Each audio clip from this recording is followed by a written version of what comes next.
speaker, and yeah, he's got some great rooms too. If you don't know Steve, connect with Steve Spirial. He's here. I did a room for him too earlier. So nice to see you. And Kevin, welcome, Kevin.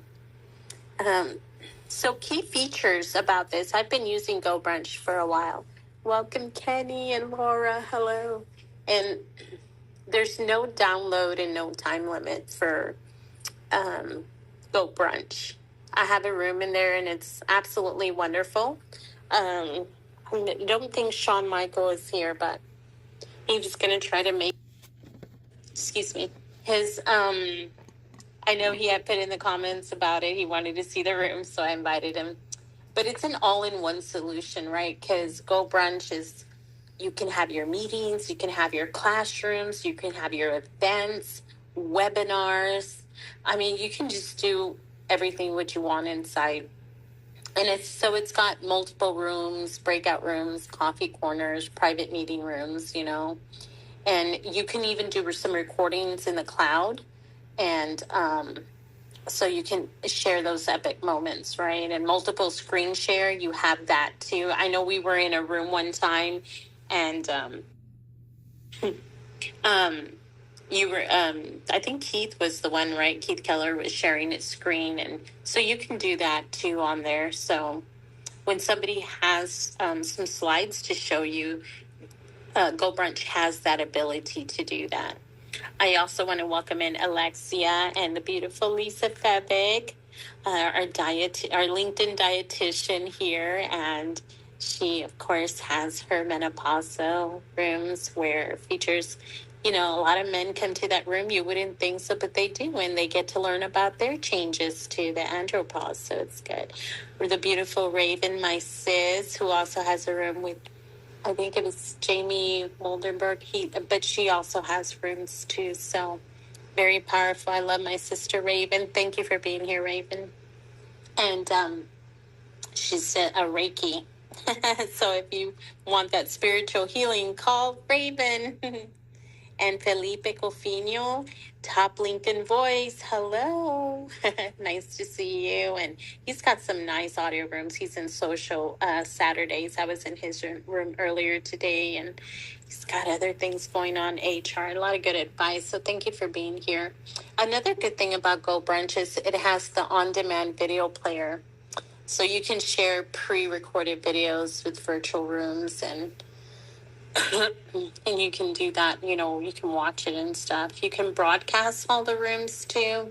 So simultaneously you can communicate announcements, make media across multiple rooms, which is like Richard was explaining to me. You need to make your, I have one room. It's my Japanese tea garden room, which I think is amazing because it's a Zen room, right? It's relaxing. But Richard was telling me I need to make I think the last time we were in that GoBrunch meeting, you were, and Keith had that. I believe y'all were talking about me making my office rooms. And now as a entrepreneur, I joined the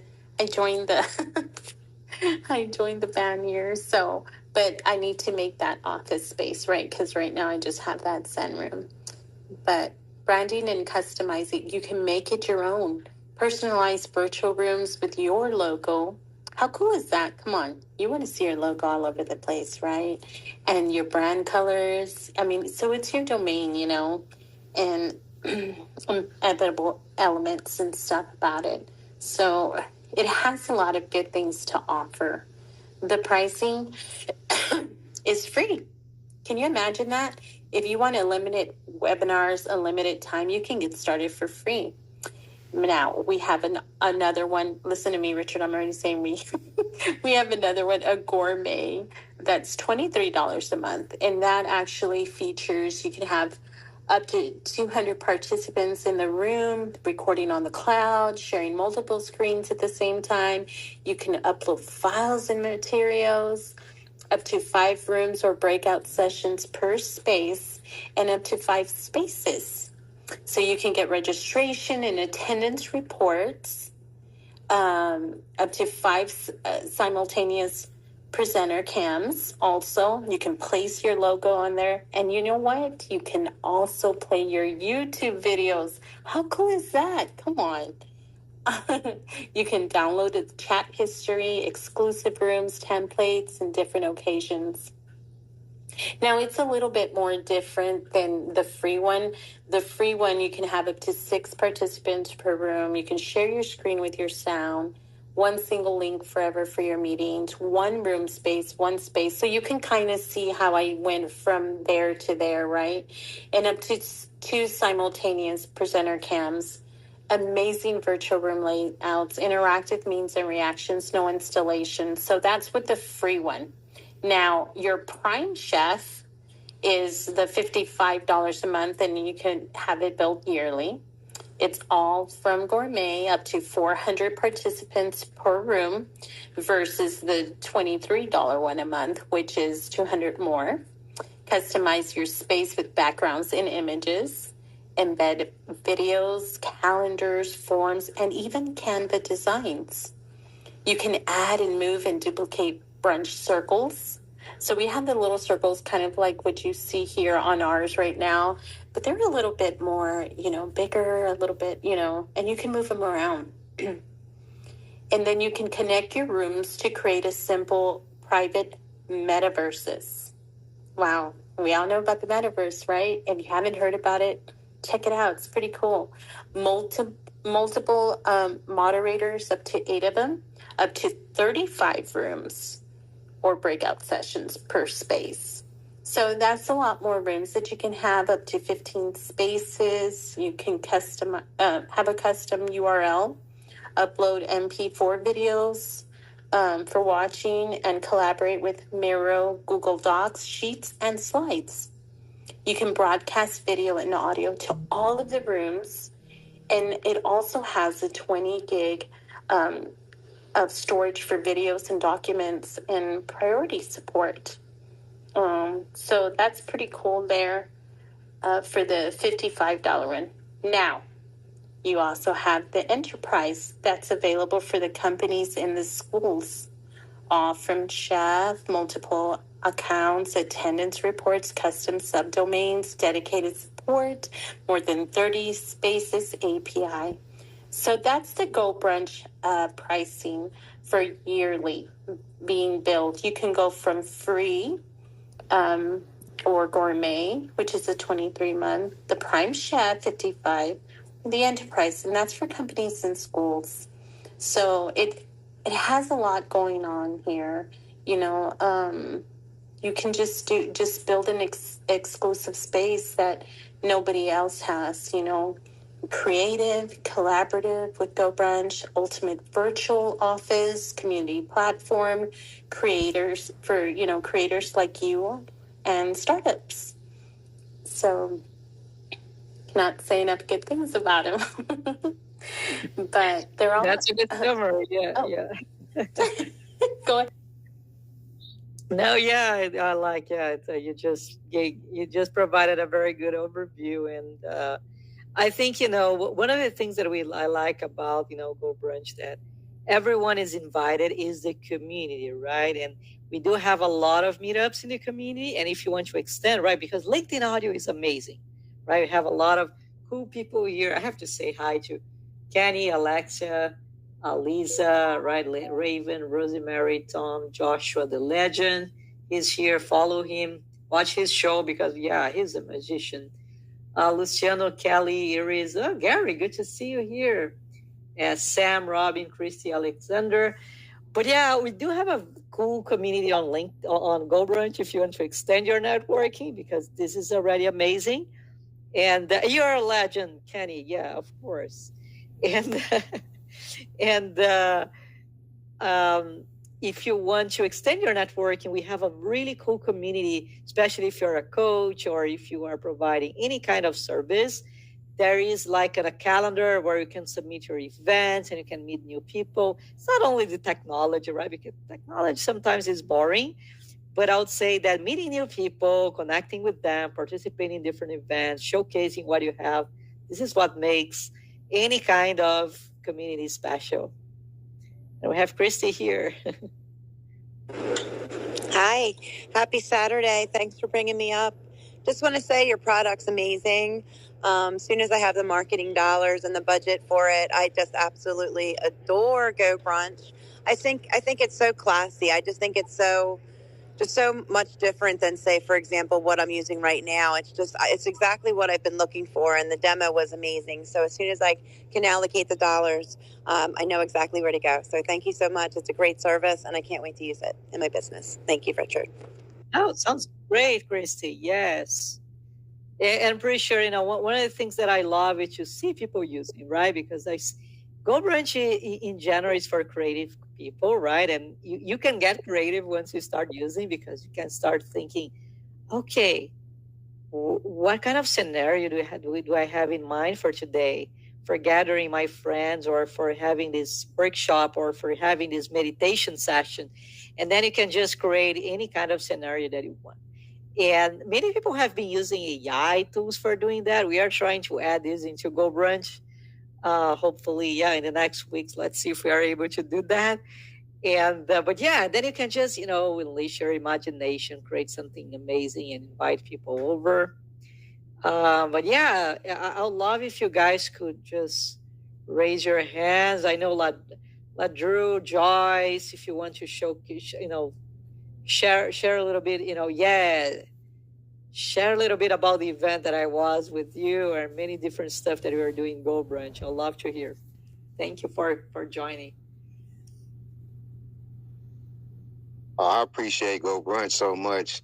Go was amazing find for me.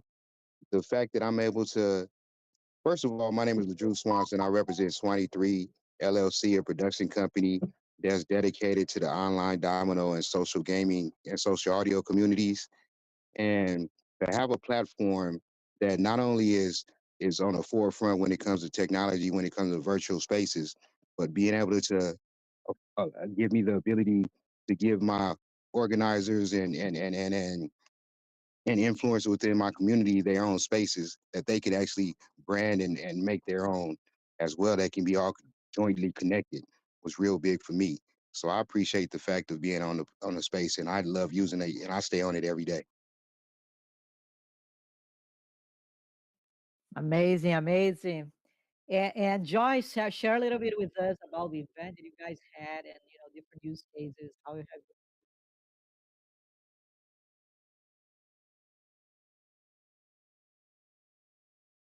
Absolutely, yes.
Thank you so much for sharing, both of you, Joyce and LaDrew. A lot And of people, and it's kind of a DJ environment, super cool, right? That's what I love about GoBrain. We never know what to expect when we join. But yeah, let me see who else here wants to share some story. Francisco, I know you have been playing around. Well, Joshua is shy, right, Margaret? Every time he's in a different event, he's kind of shy, but he uses GoBrunch in a very amazing way. Now you have a co-working, Joshua. I'd love if you could raise your hand and share a little bit with us. I'm pretty sure that Kenny would love to hear from you as well, right, Kenny? And that would actually be great because of the business that he conducts. So if nobody knows the legendary Joshua, he's got a lot of Scott Business Minutes podcast. He has, which you can hear that on Spotify, by the way, Live with Joshua. And he does live streaming here in LinkedIn, also available on TikTok, on Facebook. So there's also, when you go to the website, he also provides a service where you can build your own website. Excuse me. And so that's pretty cool. You know, you get to build up your own and customize it the way you want it, right? Which is another good thing, as well as, so if you look at the business podcast, there's also a shop where he offers sweatshirts, hoodies, t-shirts. Yeah, so a lot of a good businessman there. So just follow, and also has a space on GoBrunch, so that he's another person who can actually tell you a lot about it. So we appreciate you being here as well. I'm going to welcome in more more people because they just came into the room. Thank you, Francisco, for your patience. Luciano, thank you so much for being here. Sam Hall, nice to see you. The lovely Iris Teasley, thank you for being here. Rosemary, Tom, and Brian Hart, thank you for coming here, Brian. And Silvia Rodriguez, thank you for being here. Mi Corazon Lia Garcia, thank you for being here. Sean Michael, and Sean Michael can share also if you'd like to. Sean, come on up. Thank you for being here. Robin, Dr. Julian, hello, nice to see you again. He was in my room earlier. Alicia, nice to see you. And and Hossein, thank you for being here. And Francine, thank you. Another podcaster here. Francine has a podcasting as well. I was on her podcast with Claudia James, Blooms and Balance. It's real nice. Joaquin, thank you for being here. And Ufona, thank you for being here, Ufoma. Michelle Ramos, she also has rooms too that are just very wonderful. A lot of us here do. So we have a big community here on LinkedIn. And so to go ahead and merge with GoBrunch is, you know, there's opportunity there is what I want to say. On both sides, people from GoBrunch, you know, you can experience LinkedIn audio and here. And there's quite a few things that you can do here on LinkedIn. It's a professional space as well. But GoBrunch offers a lot of visual, I'm going to say, it's very appealing, very visual. You can do a lot of things on there that you can't do with LinkedIn. And I love the comfortness of that as well. But I'm not going to hog the mic. I'm going to give it to Francisco. Thank you for being here. The mic is yours, sir. Thank you for your patience. Well, good afternoon, Margaret and Richard from lovely and sunny Tucson, Arizona. So, yes, I've been playing around with GoBrunch for a while, as Richard mentioned. I own my own consulting firm, Malaire International, which is a management consulting firm. And I've traveled around the world teaching Lean Six Sigma, change management, all sorts of programs for performance improvement. And I'm looking to slow down a little bit now with some young kids that I have. I'm looking not quite to retire, but slow down a bit. And so online is the key. And I found GoBrunch, which is going to help me create this membership site called Business Studio. It's almost like think of it as a chamber of commerce, where it's a hub and spoke model, the hub being a lobby that I've designed, and the different spokes. I have like a cafe, so it's an actual like picture of a cafe with seating. We're going to have a book club to review books maybe on a monthly basis. Also an amphitheater when we have an all-hands meeting. Some roundtables on the room that has education and training purposes, as well as a conference room when more serious business has to be discussed. So it's a wonderful tool. It's very, very robust. One thing that I find fascinating, we're here in an audio session now, and we're just listening. So people in GoBrunch have experience with my charter members, because I'm testing this membership site out, is that sometimes people pop in and, like here, they just want to listen because they're not ready to be on camera. However, you always have that option, right? Which we don't have like right here, right now in this session, to showcase our lovely faces. But you can do that in GoBrunch, and it's very interactive. You can move around, sit wherever you want in the designed venue. And it's just wonderful. Again, very robust. I don't think I've ever experienced a hiccup, like it didn't work or it crashed or anything like that. So kudos to Richard and his team for putting this together. Thank you very much, Francisco. Yeah, that definitely helps. And we always, we are a small startup, and every kind of encouragement is always very welcome because it's a lot of work, right? We work a lot. It's, technology. I always say that technology never forgives. If something is wrong, it will get wrong. And it's always the Murphy's Law. That's why, we have to be, have to work twice the time that I was used to work. But I love to see, when people, they just have good times here and they enjoy the experience.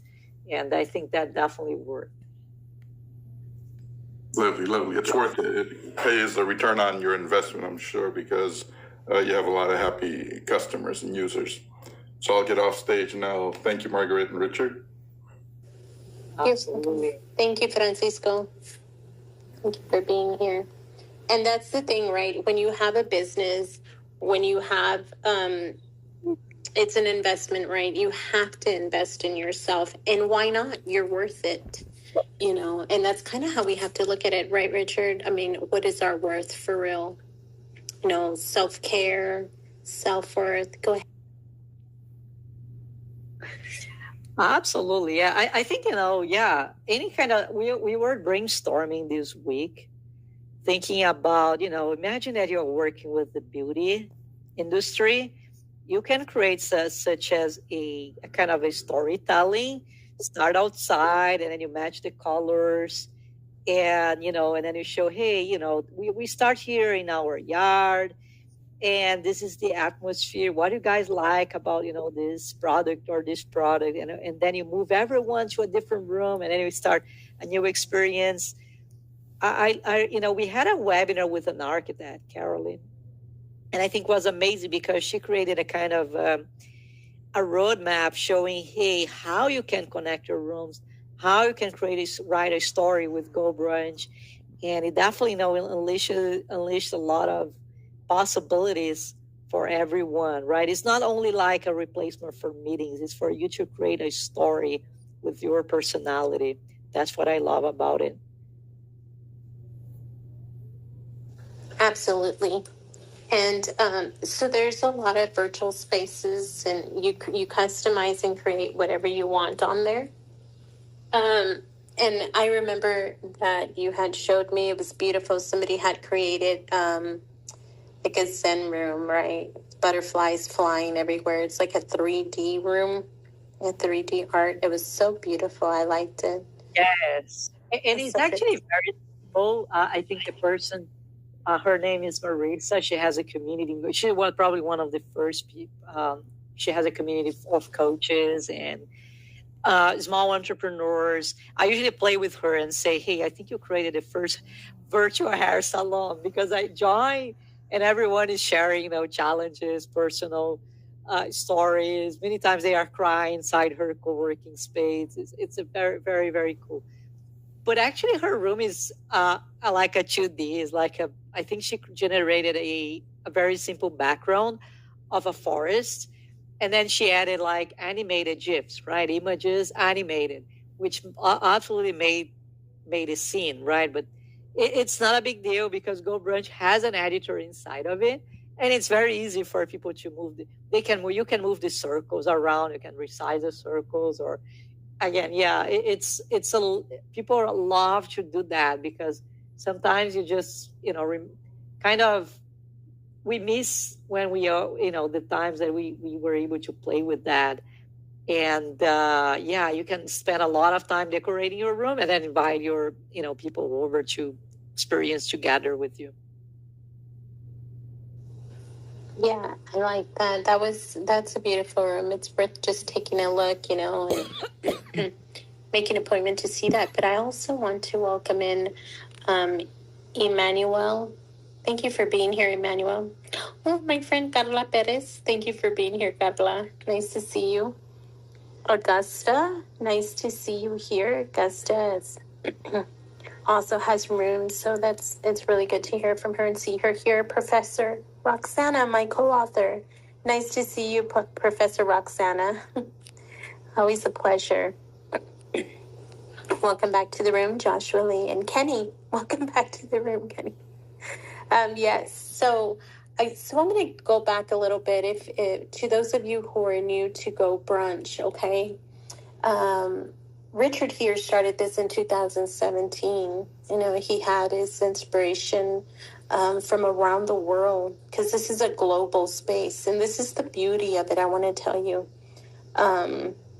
that just like LinkedIn, it's also a global space, because that's what we are. We're here from around the world, right?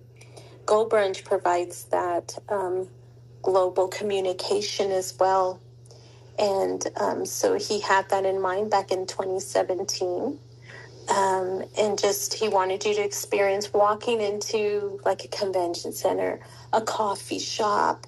And then you can, because we're imaginative beings, right? As you're walking in this coffee shop, you can smell the aroma of the coffee. It smells so good, right? And all those enticing smells and flavors, and now the vibrant colors that you see, and you can see all of the beautiful colors all around you, right? Like, imagine this, my Zen room, and I'm going to describe it to you, okay?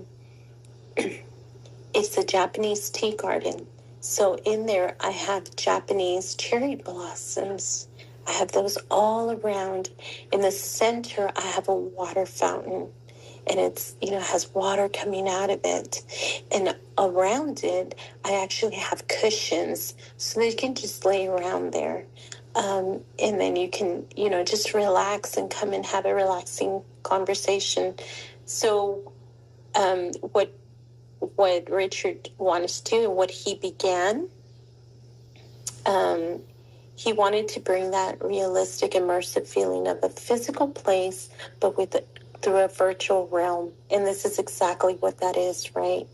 For you to be able to step into a world where connections are real time, real conversations with real people, right? And he wants you to be able to build memorable conversation, just memorable moments, in connection. And that way you can just collaborate remotely and just feel as natural as you were, It's kind of like going to somebody's home, right? You're going to go sit in their house, and that's the feeling that, and the mission, right, that Richard was on when he started this in 2017. And yes, Kenny, thank you for DMing me. Coffee and cheesecake, definitely like coffee cake and cheesecake. So give some up if you want Kenny to raise his hand, right, and share a little bit more about food, right? Because if you're talking about GoBrunch, we have to talk about food, and I'm the first one, right? Kenny, raise your hand. He'd rather DM you. But no, he's great. If you don't know Kenny, get to know Kenneth Dunner Jr. He's amazing. He is one of the most positive people here that I know, that will share my event with me as I'm hosting it. So even if you're inside, and Lisa agrees, right? And Sam Paul, everybody's experiences, right? And he will invite you to everything. He's so great, such a great communicator. Many people here are probably here because Kenny had invited them, But I want to thank you, Kristen, for being here. Joaquin, Mark, Walsh, thank you for being here. Yes, the mic is yours, Sean. So I'm brand new at this, so anybody who's thinking about GoBrunch, I'm the one that can fill you in what I've learned. I connected with Richard earlier this week or last week, I don't recall. Got the opportunity to join a couple of rooms, spaces. I can't even call it a room. I would say spaces that were on the tasting menu. I got in Thursday to Squirrel Wrangler Coffee Chat. Great place. You can come hang out. Basically anything goes. And then I think on Friday, I joined Peggy's co-working space, which was also great. And to see what people who have been on the platform longer are able to create is amazing. I joined Margaret's room today. We had just a little informal chit chat. I got to see her Zen tea room, so that was very cool. I'm really looking forward to getting in there and building something, because I think that's very powerful. Because my goal out here, I'm here to empower entrepreneurs, founders, leaders who want to achieve more in their life, their business, their relationships. So what I've seen of GoBrunch, it's a great platform. Thanks, Richard, for creating it. It's so much more than anything I've seen out there. Thanks, Margaret. Thank you very much, Sean. Yeah, appreciate that. And I appreciate that you like, the social aspect of it, right? Because it's definitely part that I really love about it. And, but yeah, we are talking about, GoBrunch. Some people ask, why did you choose this name, right? And Kenny mentioned about coffee. I don't know, guys, give a thumbs up if you like coffee. I don't see any thumbs up here. All right. Joyce, Lisa, all right. I can see here. Frank, okay. Now I can see more. Luciano, Sam, Leah, Robbie. All right.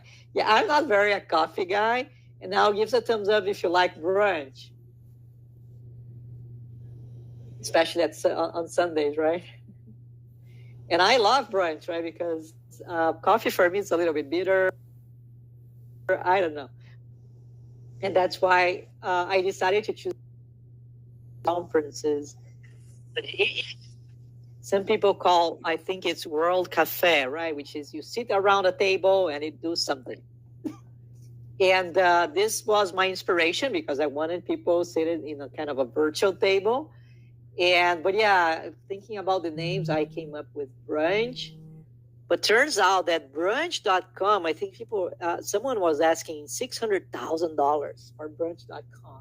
Crazy, right? And then we turn it into GoBrunch. That's the short story. But yeah, I love, Kenny, I'm looking forward to see your room with food, right? And you can invite us over for a brunch. And tomorrow is Sunday. It's a good timing for you to do that. He says he doesn't like coffee unless there's chocolate in it. Letting everybody know about that Zen room. I'm going to put you back down and listening. Did you have anything else to say, Sean? Are you good? Well, I did have something a minute ago as Richard started talking, but now I've forgotten it. The cost of having a few. That's okay. You're welcome to stay up here until you think about it. So I'm going to get a special link from Richard here, and I can, yeah, and then you can. I can offer you a lifetime deal special discount. Yeah, directly ask me for it. But yeah. Luciano, it's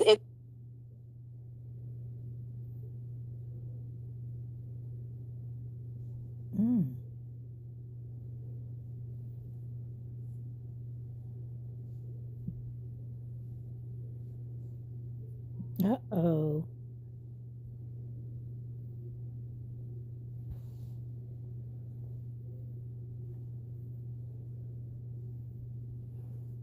Jose Angel Fiera also has good rooms. Jose Angel is also an author. So thank you for being here. Oh, yeah, there he is, Luciano. Okay, so the question is, how do you start writing in the blog? Richard. And connecting with others.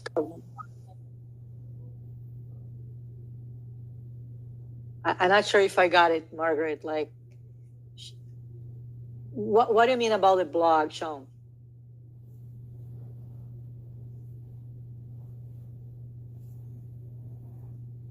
Give me 1 second, I'm gonna ask.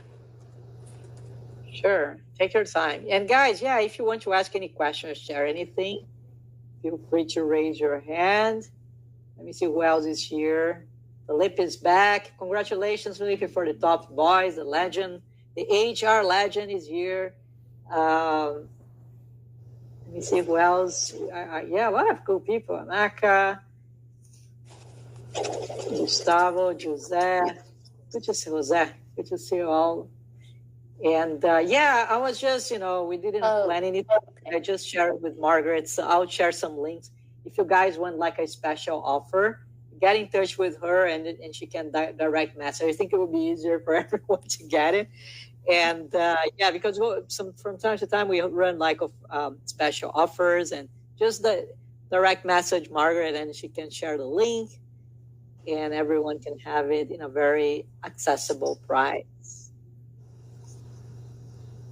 Did you remember, Sean? I'm sorry, I saw you and Mike. Yeah, that's kind of my habit in these audio rooms is to do the mic flash to let the host know I'm ready or I have something. What I wanted to share, Peggy said it perfectly. Within GoBrunch, you can create almost anything you can imagine. And I think she just nailed it because from what I've seen, you really can do amazing things that you just can't do any other place. So true. We saw that butterfly room. That's 3D interactive. So it's it's pretty amazing. It's like a virtual, and it's pretty cool. I did want to, let me see, go ahead and go back to that question. Okay. So Luciano, he writes blogs and posts and everything. Can we post and blog and do that? Do we have that ability on GoBrunch? And because he writes articles on a daily. Well, if you write articles, it's GoBrunch is not exactly for you to connect blogs, but what you can do is you can create a story with your blogs, with images and rooms, right? Imagine your blog break into rooms and create kind of a customer journey, something like you start here, and then you can add a video, you can add text, and then people click on a navigation, get inside of a house, and then they explore a different environment.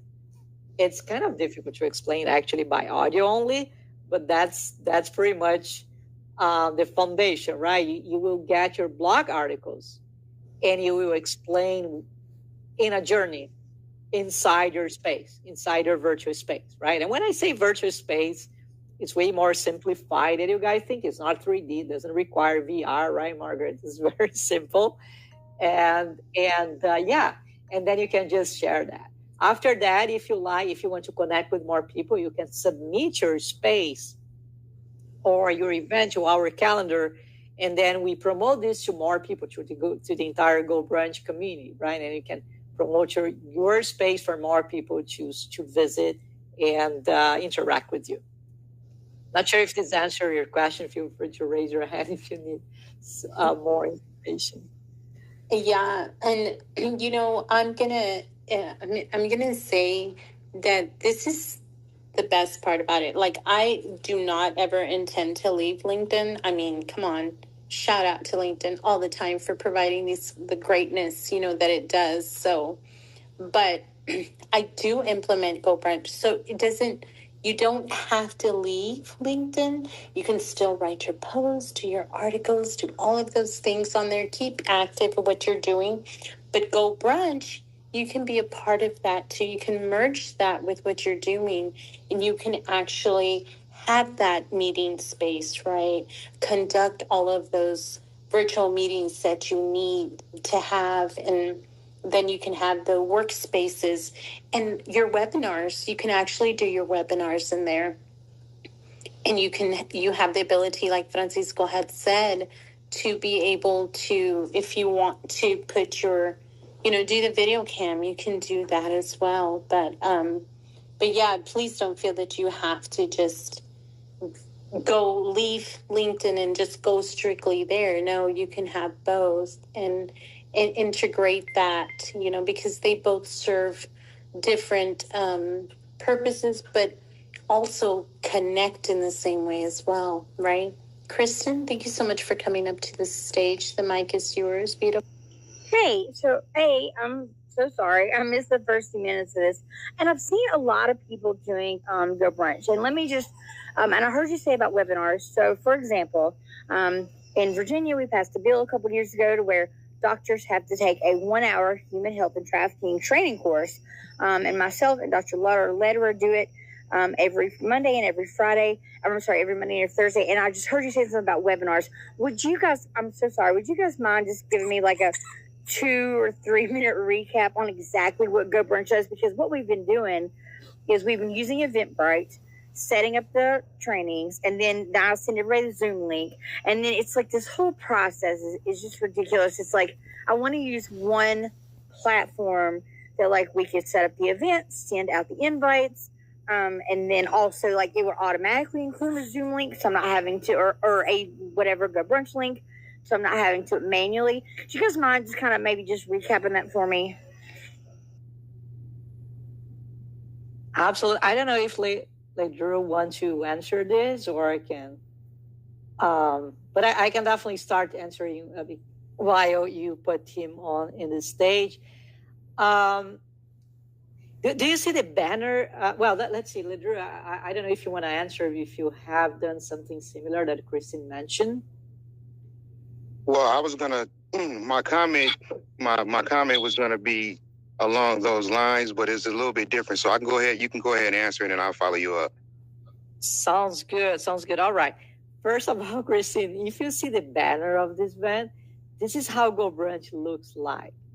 What happened is that you can create like a space, and when I say space, imagine like a building with multiple rooms inside of it, and this kind of unleashes a lot of possibilities. For example, in your case, imagine that you can create a community, and webinars can be one of the rooms, right? And then you can have a second room where it will be for, I don't know, like co-working with everyone else, or for ask me anything, or specific one-on-one meetings. And then you can have one more room for just for the folks to break out in different rooms for networking. And this is pretty much, I think, the foundation of GoBrunch. It allows you to build like a very custom environment, and inside this environment you can use for multiple use cases. And you don't have to be there. This room can be open 24/7, right? And many times, hey, it's, for example, Margaret has a room and people can party in her room even if she's not online. And I see this a lot. I would say the integration, like there are different ways for you to kind of integrate for streamline your webinar. But GoBrunch is not exactly like a productivity tool. It's more like an engagement tool. And but I'm happy to, anyone who's interested, we can make a demonstration. We can invite Margaret, right? It would be really cool for us to do that. I think we should do and maybe if everybody has time, sometime in one evening this week, maybe Thursday evening or something, and do how about I host an event over there, invite everybody over, And then you can show us the slides, you can show us the vids and all that. How does that sound, Richard? Do you think you can? Yeah, absolutely. That was super cool. Like just like even like a demo of like how like people are doing actual use cases. Thank you so much for that. And LaDrew, I would love to hear also what you have to say. Thank you guys so much for giving my lateness and answering my questions. We're just looking for a better workflow for what we're doing. Yeah, and I'll have that link for you too, but we'll just go ahead and host an event out there and we'll just invite everybody over and we can go through all that and you'll get a good look at what he's trying to say. So yeah, because it's a lot better to show it and then instead of trying to speak it. I know, Is it just like a web portal type thing, or is it also just like an app that you can use? Yeah, that's a very good question. Right now, it's only browser based, but we do have like a mobile UI, and if you are holding your phone in portrait, it's actually very similar to this audio event. And if you put your phone in landscape, it kind of show like the background and more stuff that we have. Okay. Thank you. And I'm sorry, one last question. I'll be quiet. Is there what is the fee to use this yearly or monthly? Is there different options and that kind of thing? Also, are there any sort of credits if you're doing a nonprofit or anything like that? Yeah, what you can do, we usually have different promotions.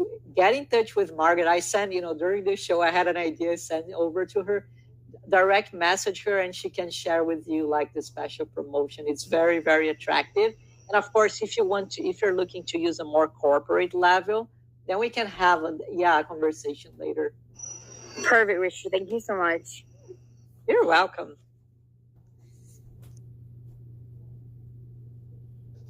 Thank you, too. Those are all good questions. I also want to welcome into the room Angeli. Hello. Thank you for being here, Angeli. Dr. and John Banerjee. Hello. And Prashant, thank you for being here. Our friend Peter Moldfler. Hello. And Anthony, our friend Anthony. Marcello. Hello, Marcello. Nice to see you here. Mangala, always nice to see you and congrats. He had a wonderful post there about his, excuse me, my voice is going. Let me get this drink. Sorry. So sorry. So this is the end of the throat stuff that's going on. But yeah, so Richard already sent me that, and I'm more than happy to share that with you, Kristen. And let's see. And the reason that I'm going to go back to Dr. Santini, and we were talking about, because he creates, he has comic, he does a comic book. So let me see what else. So he does storytelling. He writes comics book as well, and writes the articles daily. And, that storytelling would be awesome in there. And then you can do those. I'm not sure if you have those on slides or anything, but you can feature him there as the storytelling is. And I'm not sure. Yeah, there he is. Okay, hello. And so, yeah, I think that would be awesome. Now, his brother's an artist, and he creates names and characters, powers, and personalities. I think this is so amazing. Peacemakers, Tony Santini, Luciano Santini. He has a story with all the characters in Espanol. Wow, that's good. Spanish characters. And, I'm glad you said that, Luciano, porque that's what I was going to say about GoBrunch, too. So this is the best part about it, is that it's global, right, Richard? You have it in all, anybody can, France, Mexico, Spain, Brazil, where you are, right? Yes, right. Yeah, I think we have a little bit everywhere. I think United States probably is 60%, but we do have a lot of people in Europe, Asia, Africa. Yeah, everywhere. It's Australia, right? Kid, and yeah, it's nice. Sometimes it's difficult for us to cross our time zones to find suitable time for everyone to meet. But yeah, and every Tuesday we have like a meetup with our community, which is really cool for sharing updates, and then everyone can share their spaces, what they're building. It's super cool to see, you know, how they are creative with their spaces and with their use cases. So in Dr. Luciano's thing, he can do an actual whole comic room, right? A space. Kenyatta, right? We probably met Kenyatta. Some of you guys know her. She loves comics, and all her rooms are turned on comics. Yeah, it's amazing. Okay, good. I'm sorry. Oh, real quick, I wanted to speak towards the robustness and whatnot and the functionalities of GoBrunch, especially since we are speaking about webinars and integration and stuff. One of the things that you can do with GoBrunch is that they have the add a custom link feature. So with adding the custom link feature, it gives you the ability to integrate other platforms or other apps within your GoBrunch rooms. So if you're having a webinar or something that's going on Zoom or something like that, you know how they give you the room links or the meeting link. You can actually use that and links such as that, and you can incorporate it into your content and whatnot into the rooms with the GoBrunch platform as well.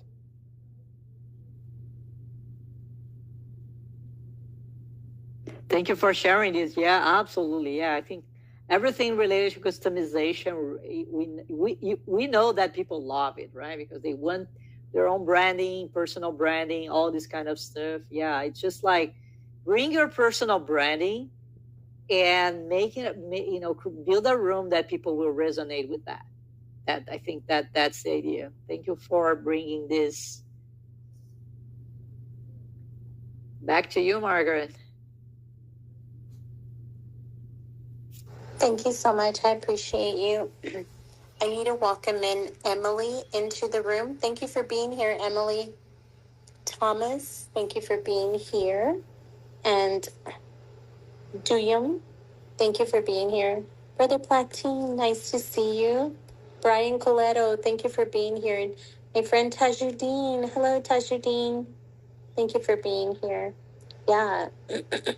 Dr. Anjon, thank you so much for being up here on the stage. The mic is yours. Always nice to see you. Yes, very good morning. It's 6:30 here in India. I have been hearing about GoBrunch since the last 3-4 months, and I've been very inquisitive. Whatever I heard people talk about this venture sounds very interesting, and I belong to one of the largest populated countries currently, and people are affluent here. People are really affluent. I was in Kathmandu, Nepal last month, and I was surprised to see two aspects. The most affluent people have either migrated west or to Australia. However, their progeny live there who are also very, very well to do, and being a tourist destination, very exciting. So was Singapore, so was Korea, and so was Bangladesh on my beat.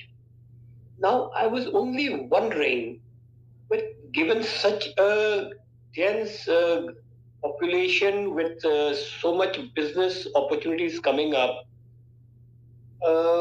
Mr. Richard could definitely contemplate on a launch, in certain parts of this part of the Eastern Hemisphere.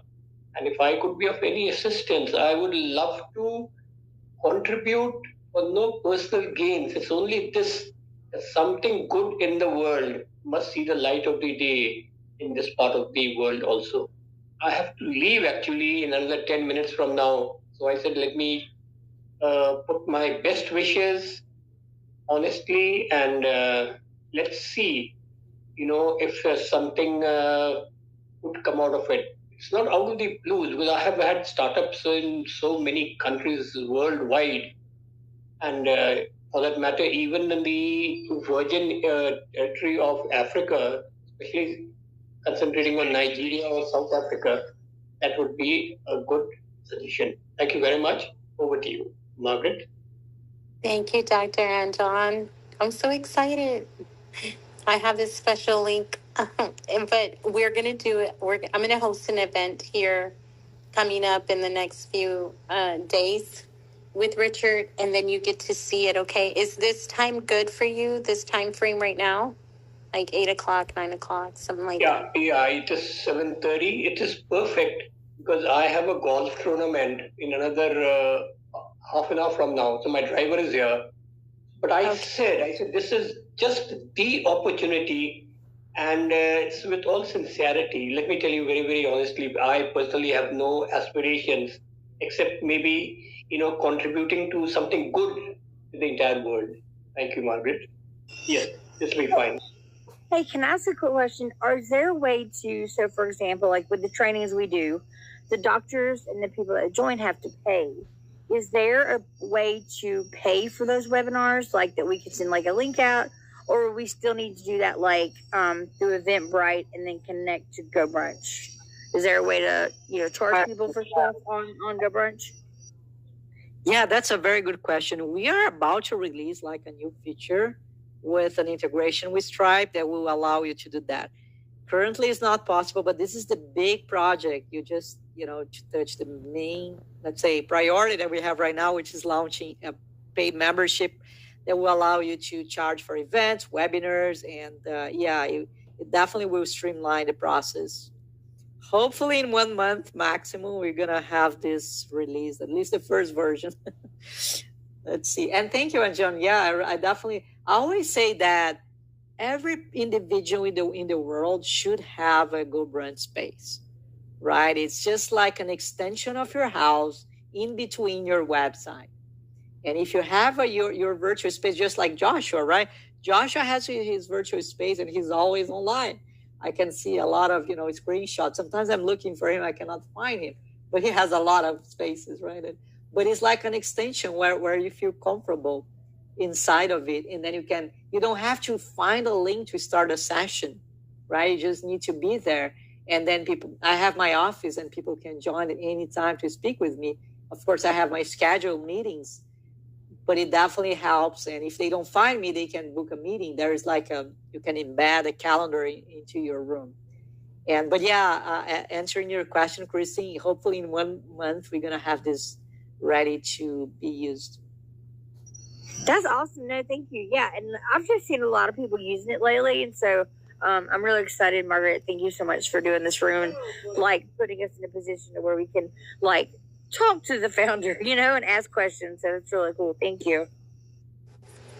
My pleasure, beautiful. I appreciate that. Yeah, it's always so good when you can, ask all those questions, right? And you get to contact directly with the founder of the company. And that's Richard, he's always ready to answer any questions that you might have. And I'm excited. I'm really stoked about doing an event over there. And we can all go over there and take a really good look at what's going on with GoBrunch, and if it's the right fit for you.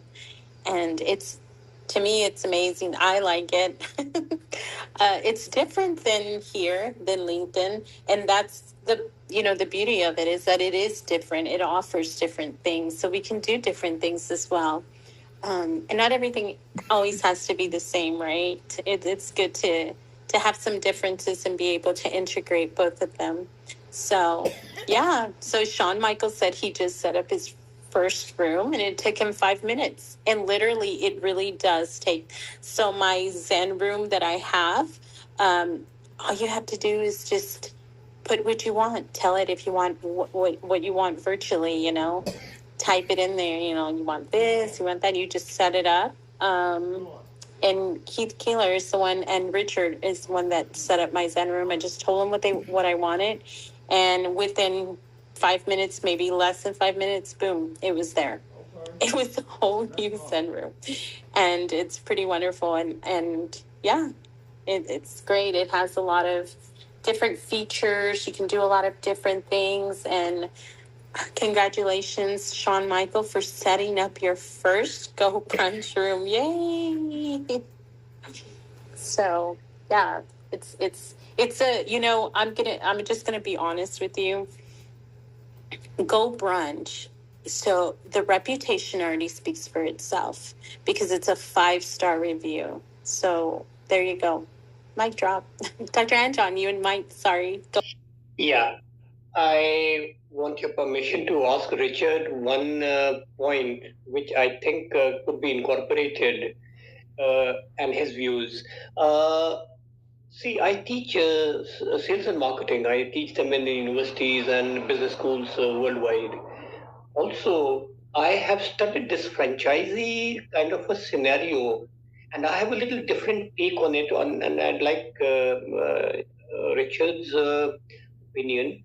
You know what happens is some very fine people are scared away by the initial franchisee fee. So I studied this nice and proper, and I came to a conclusion that the barest minimum, if at all, has to be charged. Let it be charged with one clause that this is the fee that we normally give to franchisee. However, we are not wavering it off. From your earnings, maybe say 5%, 7%, gross ought to be, deducted from your earning, which will finance the franchisee fee. Now, what it does is it gets more people, more good customers and people who are aspirants, and they don't have to invest very much. It is a win-win situation for both. First, for the individual, like Richard, the parent organization, and for enthusiasts who would go really, with that in mind. Yes, the demography can be demarcated depending upon the population or the geographical location. I think this is something that could be considered, and I'd like Richard's opinion on this, please. Thank you. Absolutely, yeah. I think there are many aspects that we can explore. I can see you are creative. You can definitely, brainstorm some ideas. Yeah. Thank you so much for that. Oh, Best. I really wish you all the best. The politeness, the humble attitude, people become arrogant when they start seeing success. But remaining grounded always helps, in these endeavors. So thank you very much. And I'm grateful for the kind words. always grateful to you, Dr. Anjon. Thank you so much. You're always so positive and uplifting and always wanting to do the innovative, the new thing, right? I like that. Thank you. I think there's more than 60,000 users on here, isn't it? Isn't it more than that now, Richard? I think that you have these active users. It's less, but what happened is that during the pandemic we have a lot of people using. Right, it was kind of very chaotic, to be honest with you. We weren't expecting something like that. But yeah, for us, we could watch the pandemic very closely, starting from Italy. Schools from Italy looking for platforms, and the GoBrunch was very different back in time, right? It wasn't like what we have today. But yeah, I think the best word I can use is we survived to the pandemic, right? Because it was very challenging to have 20 times more people than usual from one week to another. And but yeah, what happened is that after the pandemic, the majority of the schools, they pretty much went back to in-person. And we had a lot of schools, right, using. Some of them they were paying, and all of them they vanished, right? And we have to kind of reinvent ourselves. And after that, in 2021, we found, okay, what exactly is our passion? And I think this is worth for everyone. We have to just pursue our passion in order to find our path. And then we discover about communities and say, okay, this is it, right? We really want people to build communities on top of GoBrunch, because I created GoBrunch kind of because I was feeling lonely at home. I was stepping out of my executive career in my business school that I co-founded. And I was just working from home, attending webinars, and some of them, just like Christine was mentioning, I was just feeling something is wrong here, because I couldn't interact with, anyone. Right. And this definitely inspired me to create something. I don't know. I mixed a lot of visions that I had, like a poker stars vision or metaverse or whatever. But at the end of the day, I created something that I love, that I'm happy. I'm helping people with that. So grateful for that. Thank you. COVID. So I don't know if y'all know this. Everybody says you should say it, but I'm going to go ahead and say it because my co-author here, Professor Roxana, is here too. I can say that. I have a difficulty talking about myself, but so Annie approached me about writing that COVID, and being an anthology. So Professor Roxana and I are on there, and this is how I'm gonna make this in here, is that COVID did provide a lot of positivity. Yes, we went through some hard times, a lot of losses, right? Huge losses. It was a profound moment in history, right? That affected each and every one of us. But positivity came out of it. GoBrunch was there, during that time, and LinkedIn, and all of those groups where you have that virtual space to have that connection. I feel like a connection is very important, no matter how, but because we're so diverse, eccentric we are, or if we're introverted, extroverted, connection is something that we all need. We need to be connected. We already are, but we need a space to not only speak in, but to listen to, right?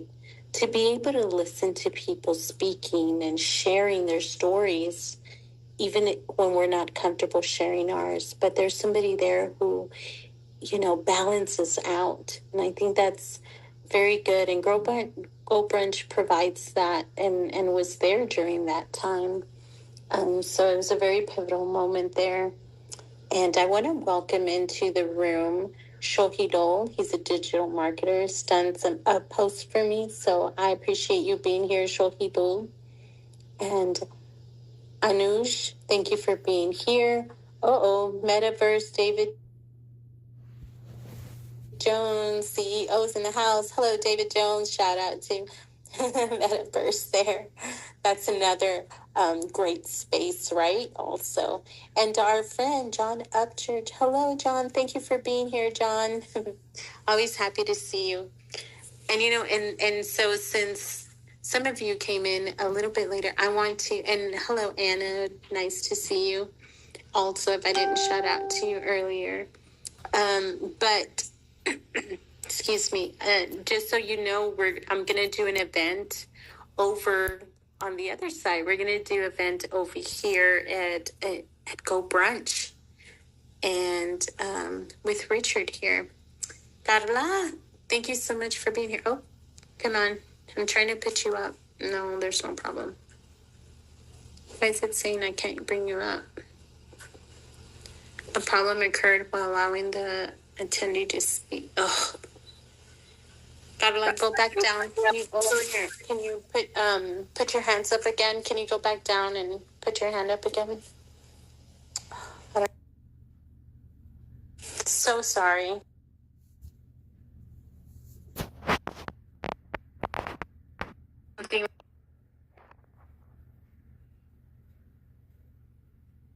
yeah, hopefully it works. Otherwise, try to refresh. And yeah, that's and that's how I actually met Keith, because Keith was crashing his show, and I raised my hand just to share, hey, you know what, video conferencing, it is complicated. I know that. And he asked, how did you know that? And I said, because I have a video conferencing, not exactly video conferencing, but I have, a video collaboration tool. And then we started to speak, and yeah, it was really cool how we were able to engage that day. But yeah, technology is like that, unfortunately.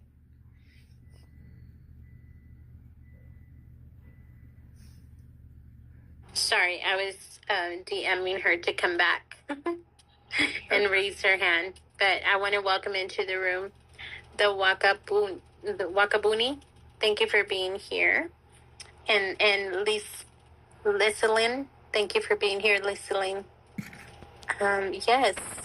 So I'm looking forward to doing an event over. I've never had an event in GoBrunch. So this is going to be exciting, Richard. What do you think? That's good, yeah. I know we spoke about it. So if any of you have been to the jam session, my music session, I'm going to try to move that over and create a concert over there. Because that's just kind of how my mind works, right? I'm always kind of like, let's do it. Go big, go home, come hard. Because that's how I envision things. And we all do, right? We all have this vision. We all have imaginations and creations and everything. And that's the beauty of GoBrunch, is that you're able to really do that, create that. And whatever you're imagining, you can create over there with that space, because it provides you the ability to do that. I'd also like to welcome in the co-founder and CEO lead facilitator at excuse me, sorry, at E3 Public Speaking, Steve Elliott, thank you for being here. And Malik, AI-powered Facebook ads and strategist, thank you for being here also. And so hopefully Carla will return. I'm sure she had a question that, yes. So if you're thinking, and Alexia, I think I said hi to you, Alexia, and thank you for being here. And a lot of you have been here with us since the beginning, just explaining to you how GoBrunch works. If you'd like to raise your hand and come up and speak with the founder here, Richard Lowenthal, please raise your hand, and he'd be more than happy to answer any questions or go over anything. I also have I'm going to go ahead and post that whenever, if anybody asks me, hey, what is GoBrunch and what does it offer? And then we can talk about, and then just go over, and you can see my little Zen tea room. But you were right, Richard, I have to create an office space also. It's just like a lot of different things that you can create. There is a virtual room with butterflies. Now that's a real Zen room right there. It was wonderful. I can't wait till I host the event over there for you, Richard. And then we can really do a walkthrough. I like how you explained the condos and apartments also. Yes. Now, let me ask you this, guys. Give a thumbs up if you have plans for building a paid community in the future, or if you already have a paid community.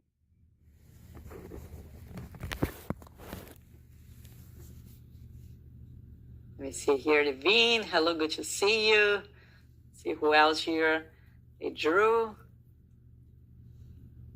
Who else? Joyce. Okay. Yeah, we have been, many people have this idea that people don't want to be only educated anymore.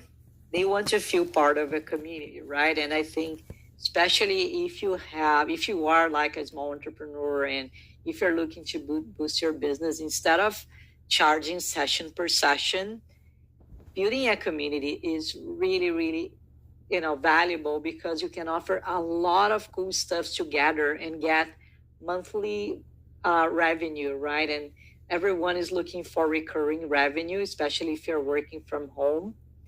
And that's one of the things that we have been encouraging, because you can definitely build a community on top of GoBrunch. But even if you're not using GoBrunch, I definitely encourage you to think about building a paid community, because you have, I know many of you, and the people that I know, I'm pretty sure you have a lot of value to offer. And if you just put together everything that you offer, it can be like your one-on-one session.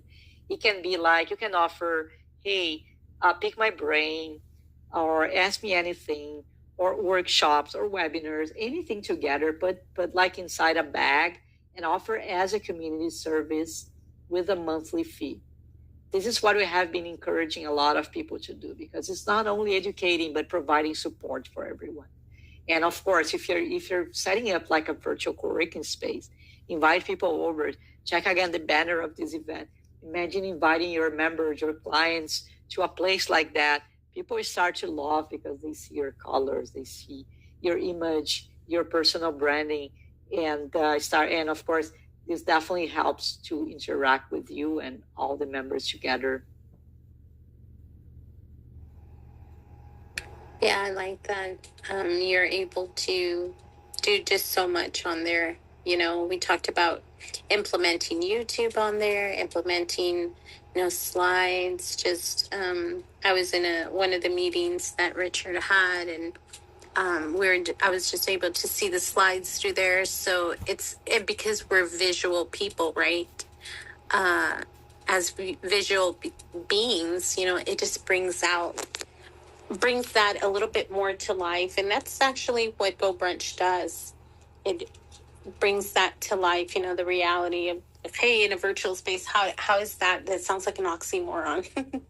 But when I have my event there and I host it there, you will see exactly what I'm talking about. It's pretty amazing what GoBrunch offers, and then the spaces in the rooms that you have, and how many you can have, and just so you can build your own community there as well. And that's go ahead, Billy, LinkedIn top voice. Come on up, and the mic is yours, sir. Thank you, Margaret. Richard, how are you doing? It's great to see you again. I gotta say, I've enjoyed my experience when I've gone to GoBrunch, and I've played around with it a little bit and gone to some events there. Just a curiosity, I'm sure people will probably think about this, and I'm thinking about it for, like, if I use it for work purposes and trying to get my employees to go into a work brunch community type of thing. As far as, I believe there are private settings, if you wanted to set up a room, GoBrunch room that's private, I think you can do that, and just correct me if I'm wrong. But also, is there anything you could share that would put people at ease that maybe you're concerned about, just, firewall issues, access information that they maybe are showing that they want to keep it maybe confidential? I don't know, things of that sort. Yeah, I think, first of all, thank you for asking this, Felipe. Yeah, privacy is something that we are always studying, because it's super important.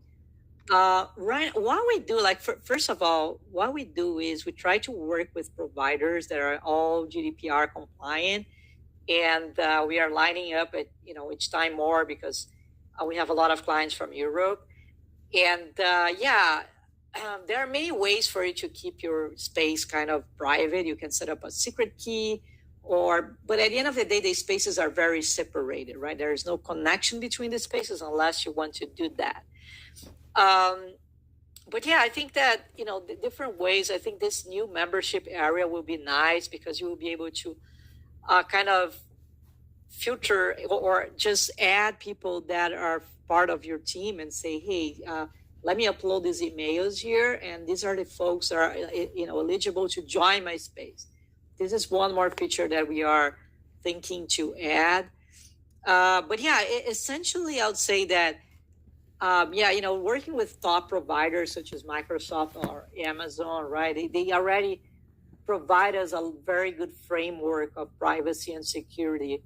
And but yeah, I don't know if I answer all your the question in the fullest. Feel free to ask something on top of it, Felipe.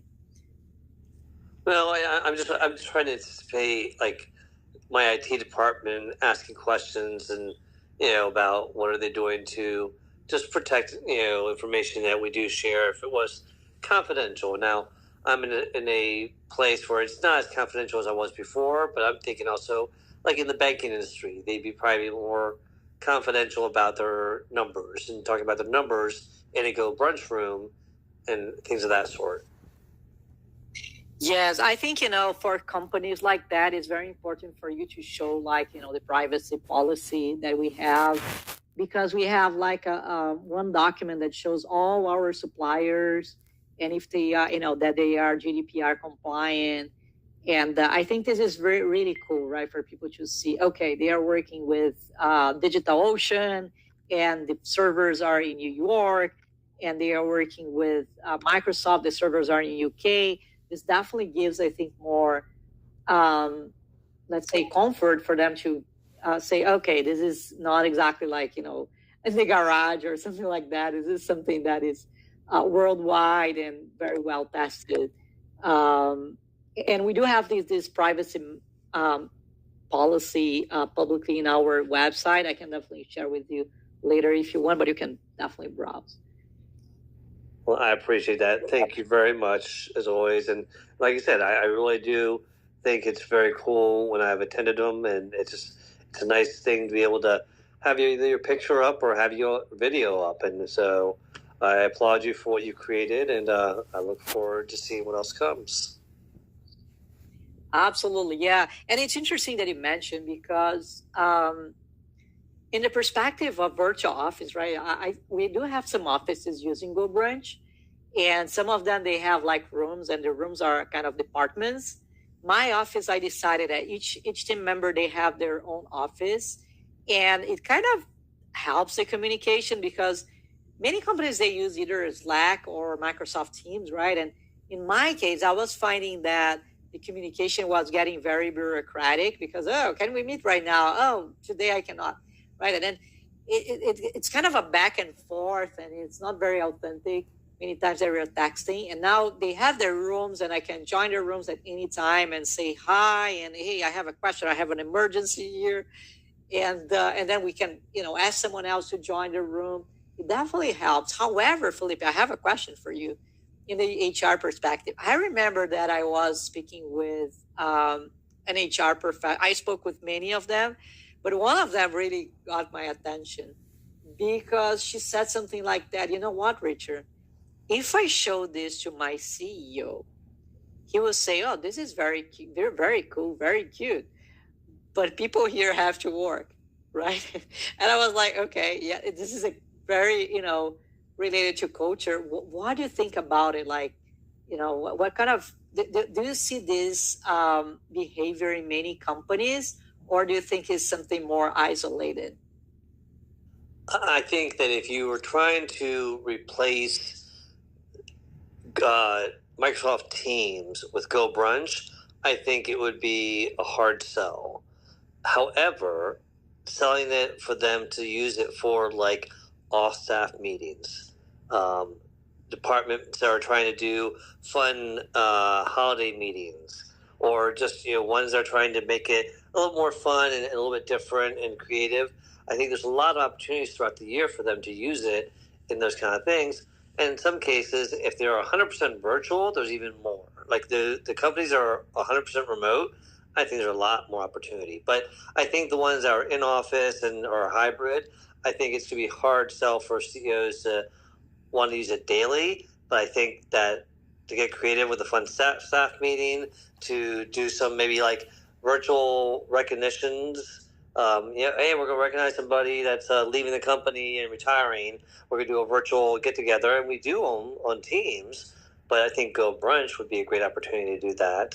And then there's examples of like I just did a game night for my company 2 weeks ago, 2 weeks ago, and that's something I could easily see myself doing in a GoBrunch atmosphere. This week, I just finished doing a lunch and learn. and I could see myself doing the lunch and learn in that atmosphere. So those are some examples. It's just the daily use, I think, would be a hard sell. Absolutely agree. Yeah, that's what I was my conclusion. But I wanted to hear from you because it's always too good to hear from a specialist because I don't work with HR and it's difficult, right? Because I think it's always depend on the culture of the company. Even for parties, very well that many companies they don't have parties or anything. For example, this company here, I'm pretty sure that the CEO would say, no, here we have to work. There are no parties, right? And but I love your perspective. Yeah, I think there are different use cases that you mentioned that I took some note here that are very suitable for for just let's say fostering the sense of community inside the organization. And Richard, the other thing I would say is, if you can share with them how easy it would be. I think that's probably the other concern they probably have is, oh, well, we already have Teams or we already have use Zoom. It's just easy. Everyone knows how to get on it and jump on it. So it's one of those things of really making them realize that, how easy it might be, and I can't remember, and correct me if I'm wrong, but if you're inviting somebody to join that's never been to GoBrunch before, do they need to create a login and password, or can they join directly? Yeah, that's a good question. No, they just need to type their names and choose a picture. Perfect. See, and that see right there, I think that's like one of the first things people need to know ahead of time, because that's a great selling point to say, okay, so it's not like they have to create an account, set up a profile, all that. People aren't going to do that. But the fact that you made it easy, I think, is very enticing. Absolutely.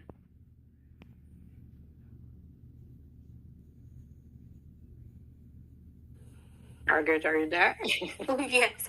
I'm going to move down, Margaret. Thank you for letting me ask those questions. Sorry, I had a few questions there, but it was nice of you all to do this, and I applaud all the stuff you're doing, Margaret. And nice, I like the new picture.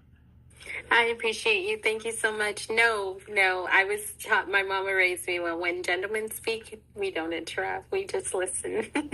Hey. When anybody speaks, not just gentlemen. Well, yeah, but you know what I mean. It's just you two up here. So, yeah. And I don't know why, but your new picture is giving me like Charlie Angels vibes. I don't know why. It's not the new Charlie Angels movies, but like the 1970s Charlie's Angels vibes. Like a Jacqueline Smith, what was her name? Kelly on Charlie's Angels. Just thought of that random thought that crossed my mind. All right, I'm gonna move down to the audience now. Okay, thank you. I appreciate. That's funny because I just got I think it's called like a angel cut. It's like a feathered cut. So thank you so much for your compliment. Welcome to the stage, Joshua Lee. The mic is yours, sir. Hello, everybody. I am at the airport at the moment. I wanted to share some example that hopefully will allay some of the concern and hesitation that Felipe has brought forward, because that was so fantastic, by the way. The thing to be mindful is that software such as GoBrunch, it runs completely on the cloud. So there is nothing that's going to be installed locally to your IT apparatus. So it's a safe house in that respect. Interestingly enough, another thing that we have been using GoBrunch is every single 2 weeks when we have a movie night, we would rent a movie from YouTube, and then all of us would get together for that movie night. So kind of what Felipe was saying, that is just simply a fantastic use case. And hello, everybody. And Richard, if you're looking for me, I'm here. Over to you. Amazing, my friend. Yeah, thank you for joining. Yeah, you have to explain what you're doing at the airport, right? You are a public figure, right? Everyone here follows you. If you're not following, please do that. But yeah, hopefully, yeah, you are okay. And Let's see. Yeah, I love the way that you use GoBrunch. I know you use in multiple different ways.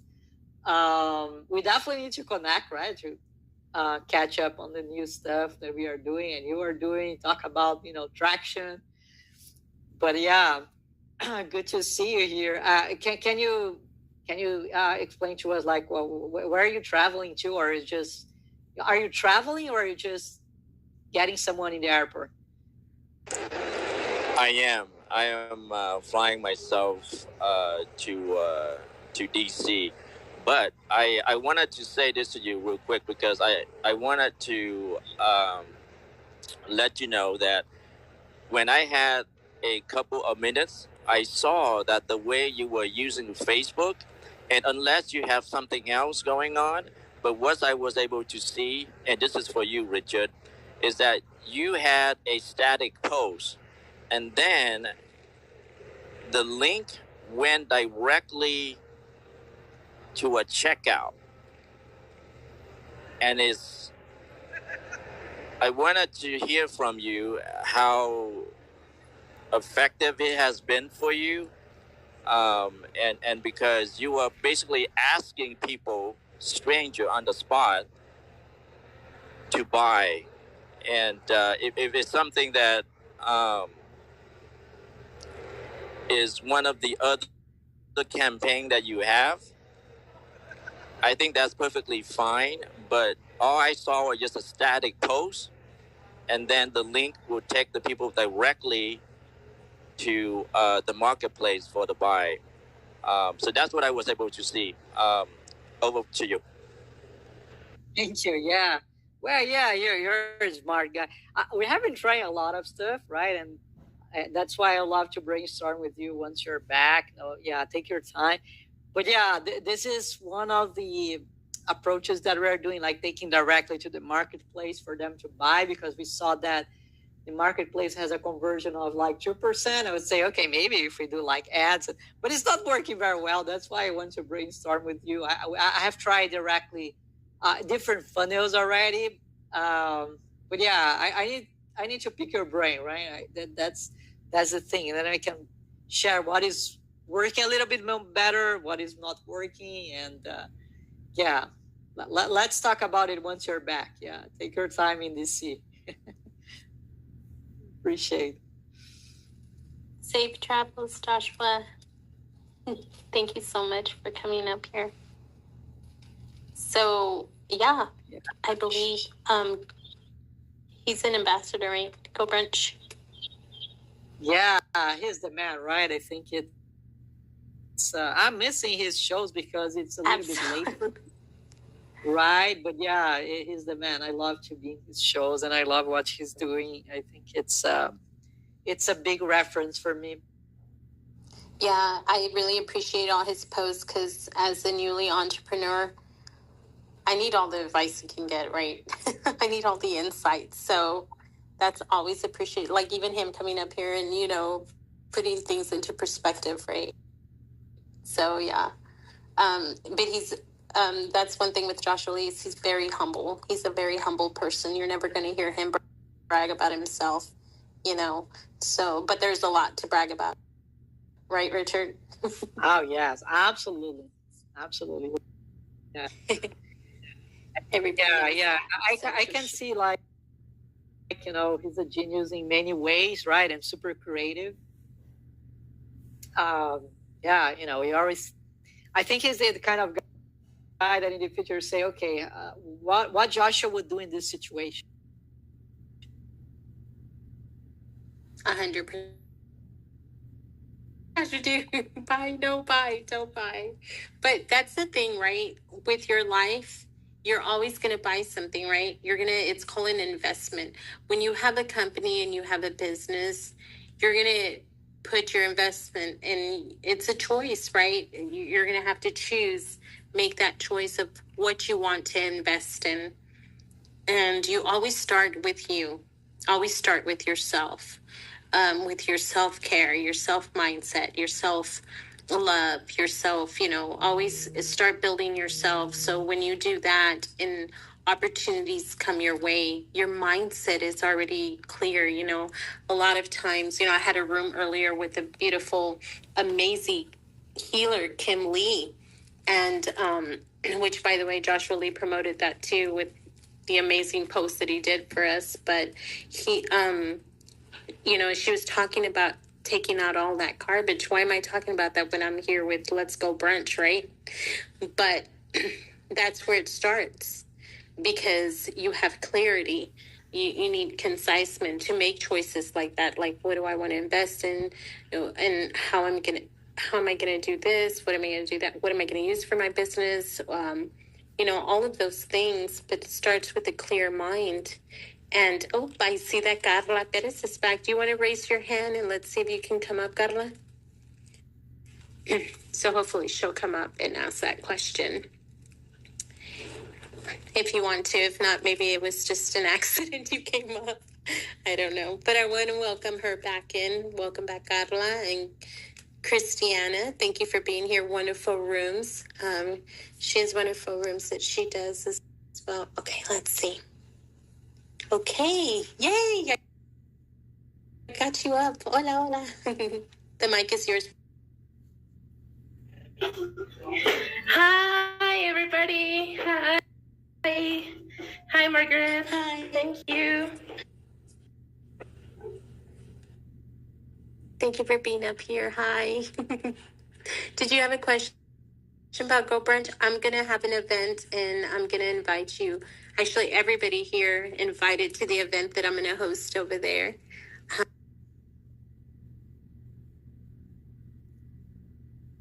And how are you? This day.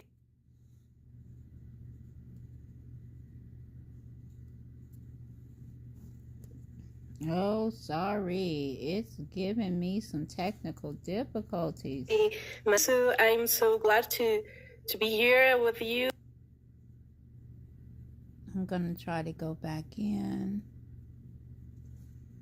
LinkedIn, I'm going to close the app. And I'm going to go back in and see if that helps. Mucho amazing. And Carla is a friend of mine, and we have a room on the 21st of September. So we'll get to know Carla Perez. But I'll send you that link and we can go talk over there sometime. Okay, Carla? Yeah, it's okay. Well, let me introduce about how we were talking about at this room. It's about self-care, self-awareness, and this way to self-knowledge and to have this clarity. So you are talking about in the last seconds or last minutes. And this is amazing because when we have this clarity to do business, it's because we know what is our self-awareness. So that's the point. I'm going to love doing that room. And that's exactly what Carla coaches on, right? And doing that self-awareness. I was just talking about that. So that's amazing because, you know, and the reason for that is so you can make good choices, right? Choices that are the right fit for you. If anybody, and I'm pretty sure everybody has made a wrong choice, either said the wrong thing, you know, and didn't mean to, or made a choice that wasn't exactly fitting in your life or somebody else's. So that's the reason we need all that clarity and everything. And you can make the right choice with GoBrunch too. But I also want to welcome into the room Brian Bing. Hello, Brian, you're here. Thank you for being here. Olan Urawaji, thank you for being here. And Professor Eduardo, thank you for being here also. Oh, he left. Sometimes, and Cooper Gates. Hello, Cooper. Nice to see you. Brother Chris, hello. a disabilities ambassador. He has a great room and helps people and others. I was just in his room. So, yeah. So, Professor Wadlow's back. Hello. So, thank you for coming up, Gadla. I like that. We're going to have a great room on the 21st as well. But we're also going to plan on having another. Oh, go ahead. Go ahead. Yeah, it would be. Thank you, Margaret.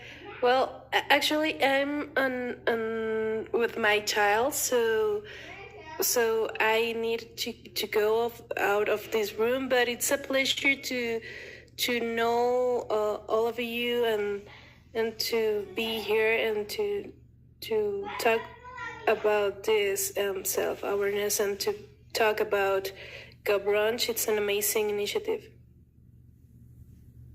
Thank you so much, Carla. I appreciate you, and blessings to you and your family, your husband, and your kids. Always a pleasure. Thank you.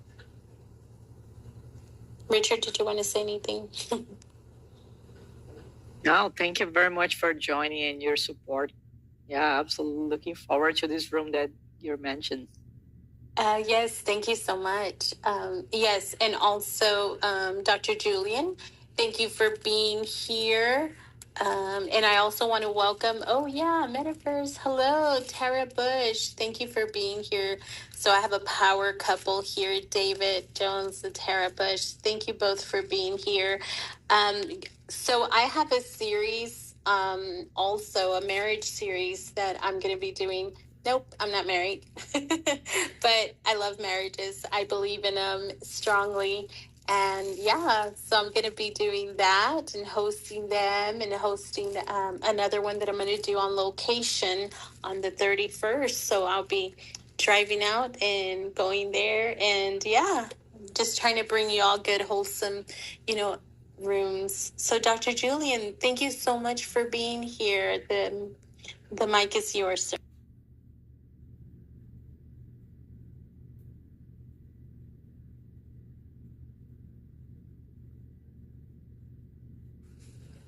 Dr. Julian, can you push the button right there so you can speak? I can't unmute you. I can mute you, but I can't unmute you. There's a little button right there that you can push.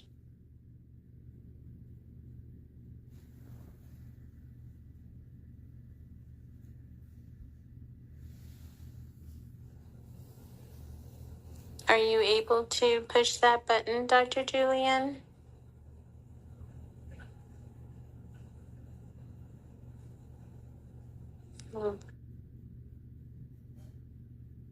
Okay.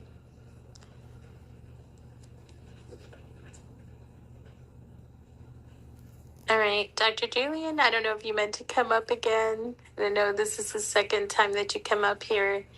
Can you give me an emoji, thumbs up if you meant to come up, or a sign that you want to be up on stage or you want to ask something?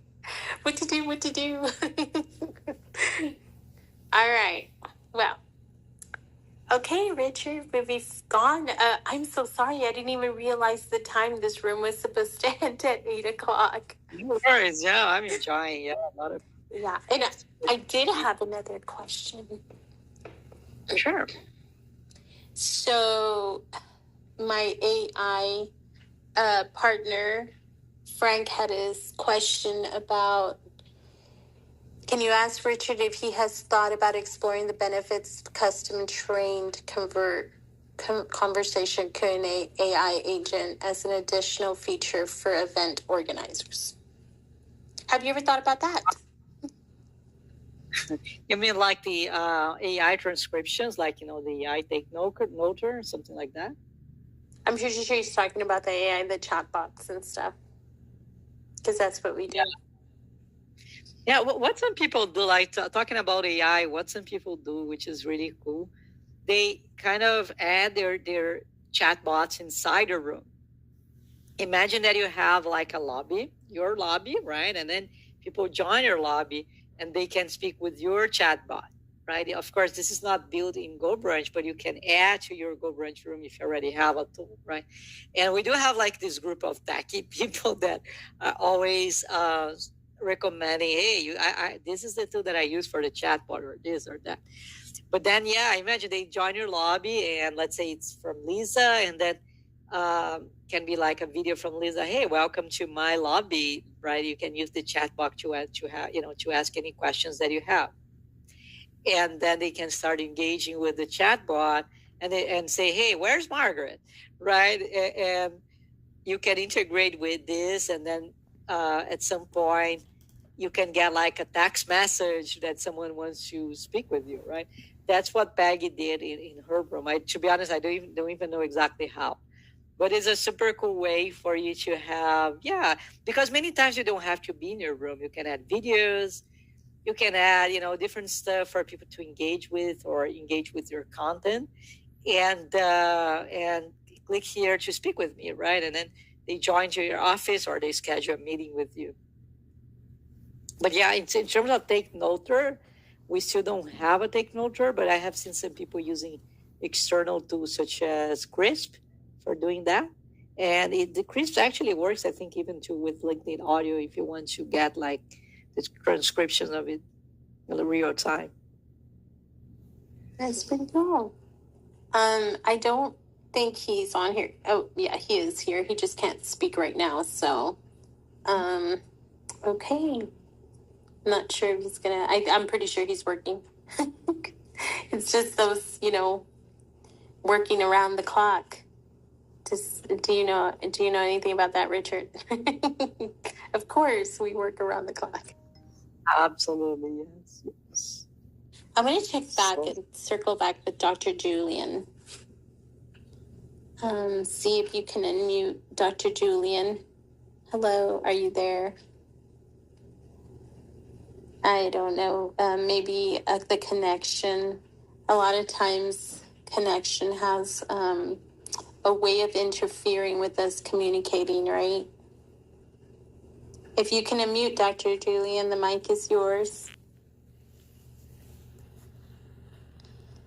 So, okay. So I have a question for everybody. Can you give me an emoji or something, an emoji if you want to see the GoBrunch event that I'm going to host over there with Richard at GoBrunch? Can everybody give me an emoji, a thumbs up, a heart, anything, a happy, a laughing face? Okay, we've got a few going on here. Yay. Some people don't want to see us go over there. No, I'm teasing. Sometimes we're all, I know a lot of times when I'm listening in, I could be multitasking, so that's okay. Okay. Brother Chris, thank you so much for coming up on the stage. The mic is yours. Oh, hey, thanks, Margaret. I was just wanted to say hey, and I don't know, I heard Richard was saying something about something, but I didn't get all of it. My internet's been acting up and the thing was flashing, so I was just trying to figure out, what was going on with this something new I'm hearing about this GoBrunch. I mean, how's it working? What's, performance of it? Yeah, Richard, go ahead. Yeah, well, thank you for your interest. Yeah, I think that, as I mentioned before, everyone in the world deserves a virtual space, right? It's just like something that everyone should have. And it's like, an extension of the house, the way that you can, it's in between your house and your website for you to connect with everyone.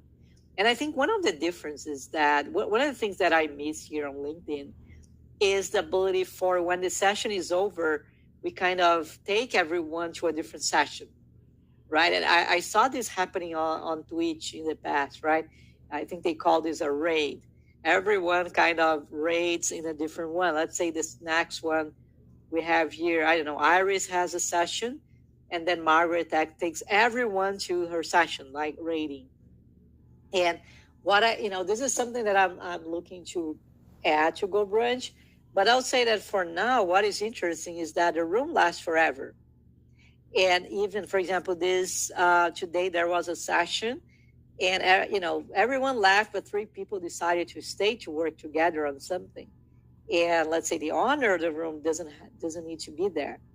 And it was really cool, right? They just stay. I don't know, because I had to left after 1 hour, but yeah, it seems like they probably stayed for 2 or 3 hours after that. And imagine that each one of you guys have a space, and after this room here, okay, let's jump to Cali's space, because she's having a party inside her room, right? And never stops. And I think this kind of endless possibilities is absolutely valuable for anyone. And that's why I say that everyone should have a space. Which, by the way, Brother Chris, I'm going to host a room over there on GoBrunch, and you can come over, okay?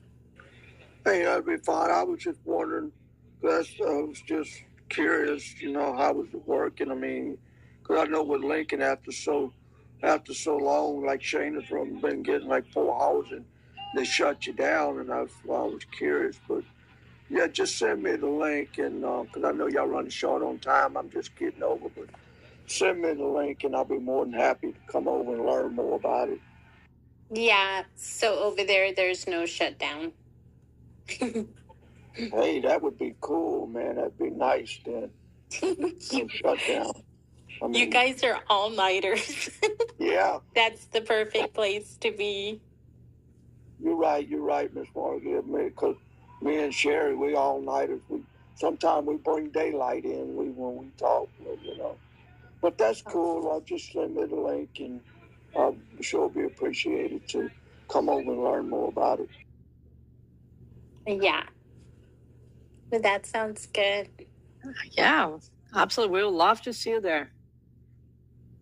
Always. Always happy to see you. He's got some great rooms too. He's a disability ambassador. Always happy to see you, Brother Chris. It's always a blessing. Thank you for being here. And everybody too. I'm always happy to see everybody. Michael Thomas, thank you for being here. I just can't say enough as an ambassador for GoBrunch. I'm very happy to announce that, and it's always an honor to host a room for Richard. This is, I believe, our second one, and we're going to do a third one here shortly so that everybody can experience an event at GoBrunch, which I think that would be amazing. So we're all going to go over there, and you'll get a first look at what GoBrunch does. And some of you, like Felipe, is already seasoned in that. Some of you, Joyce, I know she just absolutely loves it. She came in earlier and spoke about it too. So, yeah, so we're going to do that. And let me circle back. Dr. Julian, are you available to speak now, sir? Dr. Julian. Should do the paging Dr. Julian. Paging Dr. Julian. It's a doctor. Pharmacist. Okay. I'm not really sure what went on with Dr. Julian. I'm so sorry. This is the second time you try to come up, so I don't know what's going on, if it's the connectivity in your area. But Richard, did you have any last words? I mean, we went over an hour, which I'm happy to anytime. But No, yeah. Again, if anyone wants to experience, get in touch with Margaret. Margaret is starting to master GoBrunch more than me. Get in touch with her, and I sent her during this show a special offer if you guys are interested. And but don't again, I think experience is the best. One of the things that I mentioned that I like is to welcome everyone to the GoBrunch community, because we do have a lot of events over there, right? It's nice because everyone can submit an agenda for us, and hey, I have a webinar, I have a workshop, and it's free. And we're gonna have an expo. It will be on, let me check here, I think it's in about 2 weeks, actually. Yeah, it would be, I think, on 10 on 11 or 9 and 10. I don't remember exactly. But the expo, it's really cool because every bruncher or brunchaholic that we call them, they have the chance to showcase what they're doing, GoBrunch, showcase their spaces, for wellness, for, marketing or whatever they are offering. And we can just visit these spaces and experience a little bit what they're offering, right? And there are a lot of interesting stuff. And imagine a place where you can visit different places inside of it and network with them. And I think the expo, it's the last time we had probably 350 people with 62 exhibitors. I don't know exactly about this one here. The person who organizes is Peggy, who is one of our main users and ambassador. But it's super, super cool for networking. And, if you are a GoBrunch user, you can have your booth or your space and network with everyone. Absolutely. Just don't forget all that. For some of you that are latecomers coming in, hello. Oh, friend Charles Payne is here. Hello, Charles. Nice to always see you. Yeah. So remember, with the gourmet, you host up to 200 participants per room. With the prime chef, you can host up to 400. And then the enterprise that we have is for companies and schools. And there's a lot of things that you can do with it. You're able to custom a URL. You can collaborate in Mirror Google Docs, sheets, slides. You can broadcast video and audio to all rooms. You've got that 20 gig of storage for videos and documents, up to 15 spaces. You've got, and this is with the Prime Chef.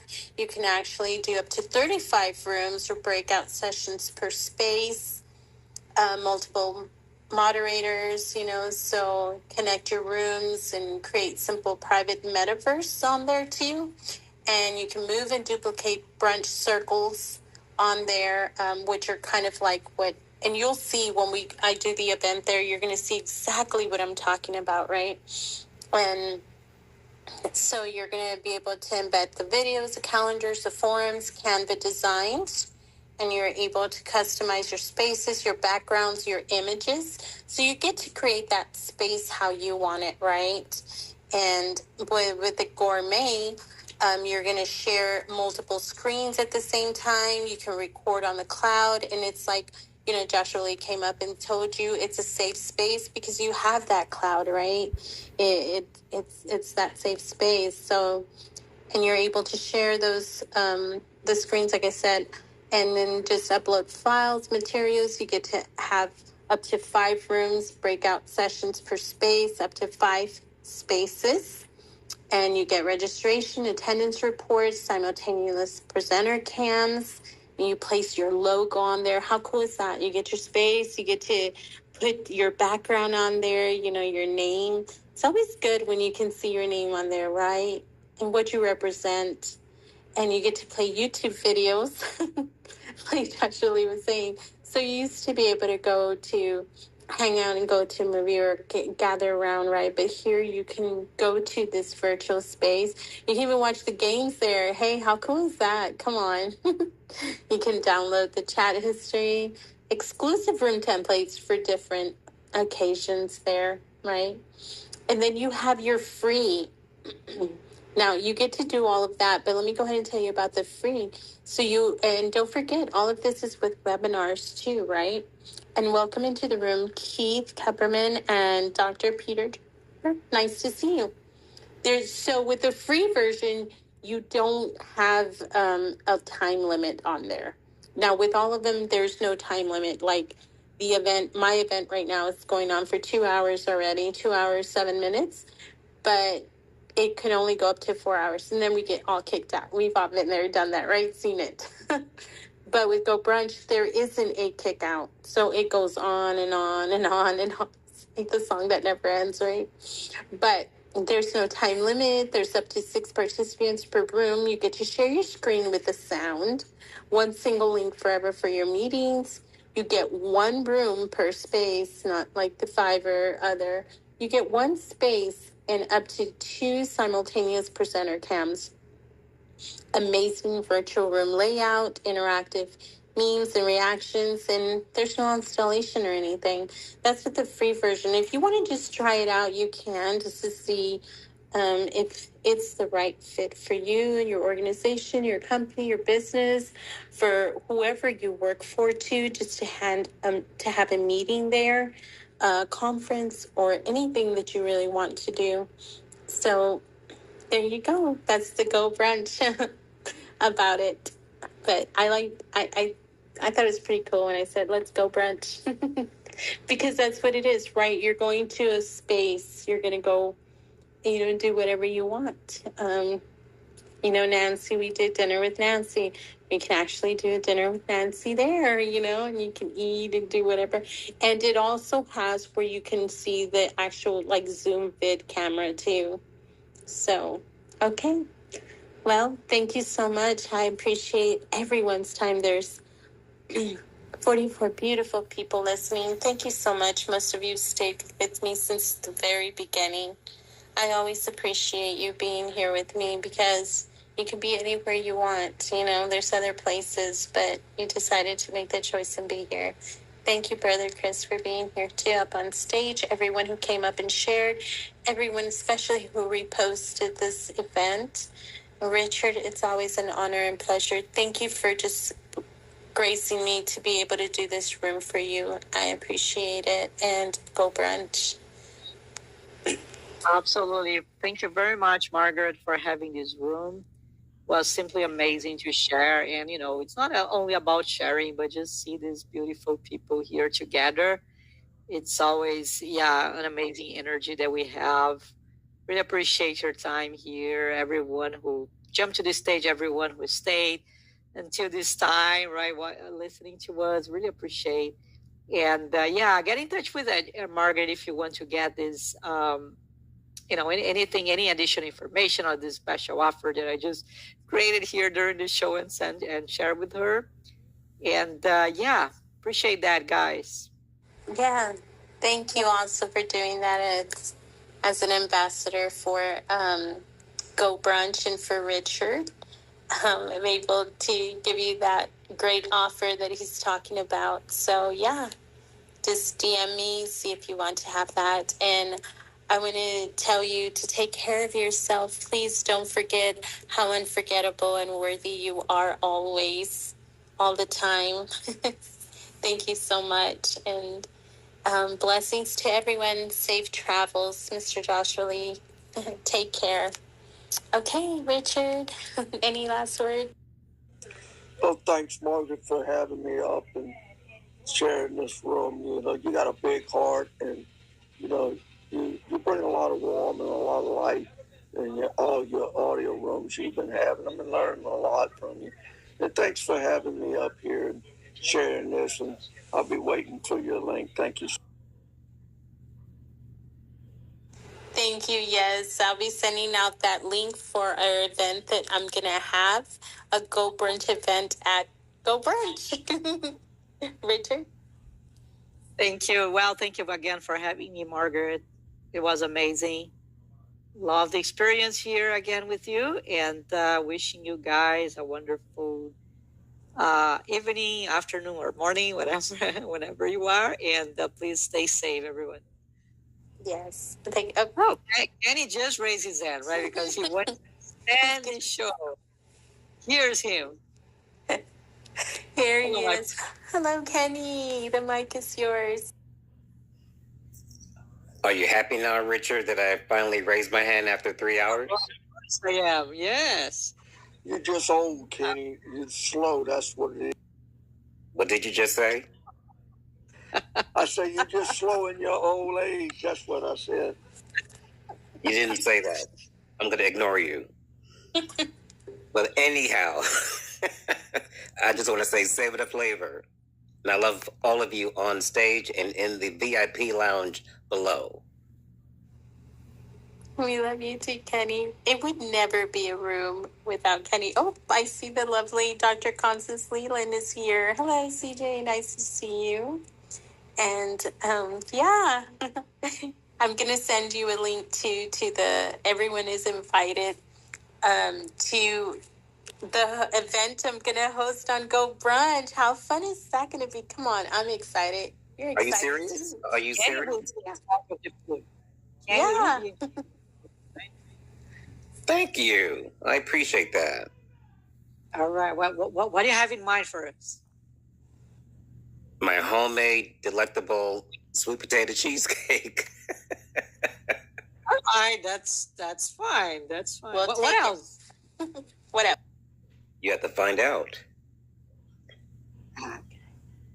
No hint for us? Like,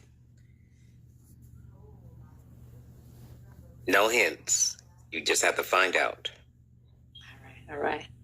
And how about a cheesecake? Is like with strawberries, blueberries, or can you just reveal this for us, or it will be a mystery?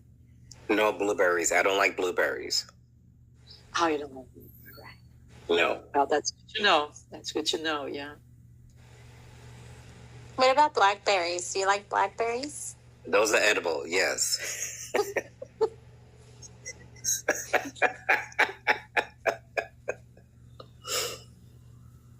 I like strawberries too. You like strawberries? Absolutely. Strawberries, yes. Watermelon, honeydew, cantaloupe. Oh, I was eating honeydew earlier. The golden. Have you had golden honeydew? Oh, it's so good. Are they green? No, those are the. Oh no, yeah. Well, they're golden. You like yellow? Kind of, not like really bright yellow or bright green, but you know how they're green. Yes. This is more of a little with a little yellowish tint, that like gold tint. I have to send you a picture. What's the flavor like compared to the green one? It's a little sweeter. It's sweeter. Okay, I like that better. Yeah. Oh, look, my friend came. Anoop. Hello, Anoop. There's friend Anoop. Nice to see you. Oh, he disappeared.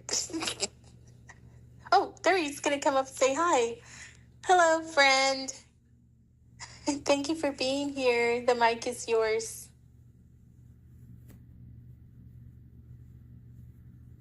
Did you mean to raise your hand, Anoop? Maybe you didn't. You can talk if you want. Just put, yeah.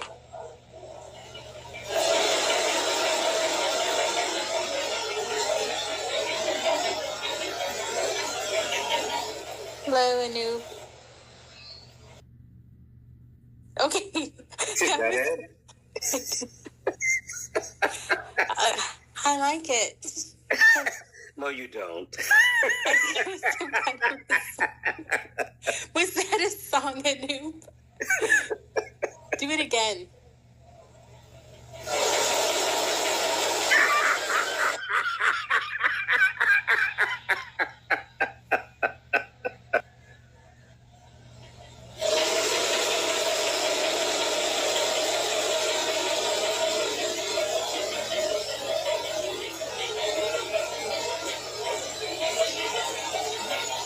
Where are you?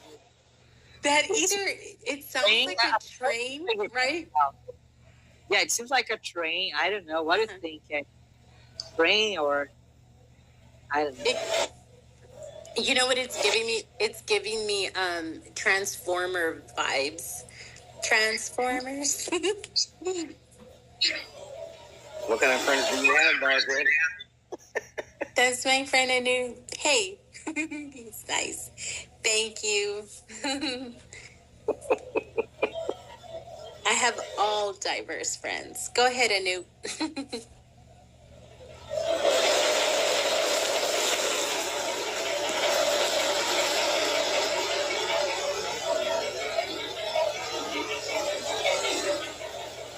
So I'm not sure if it's actually, if you're trying to speak and then there's interference on there.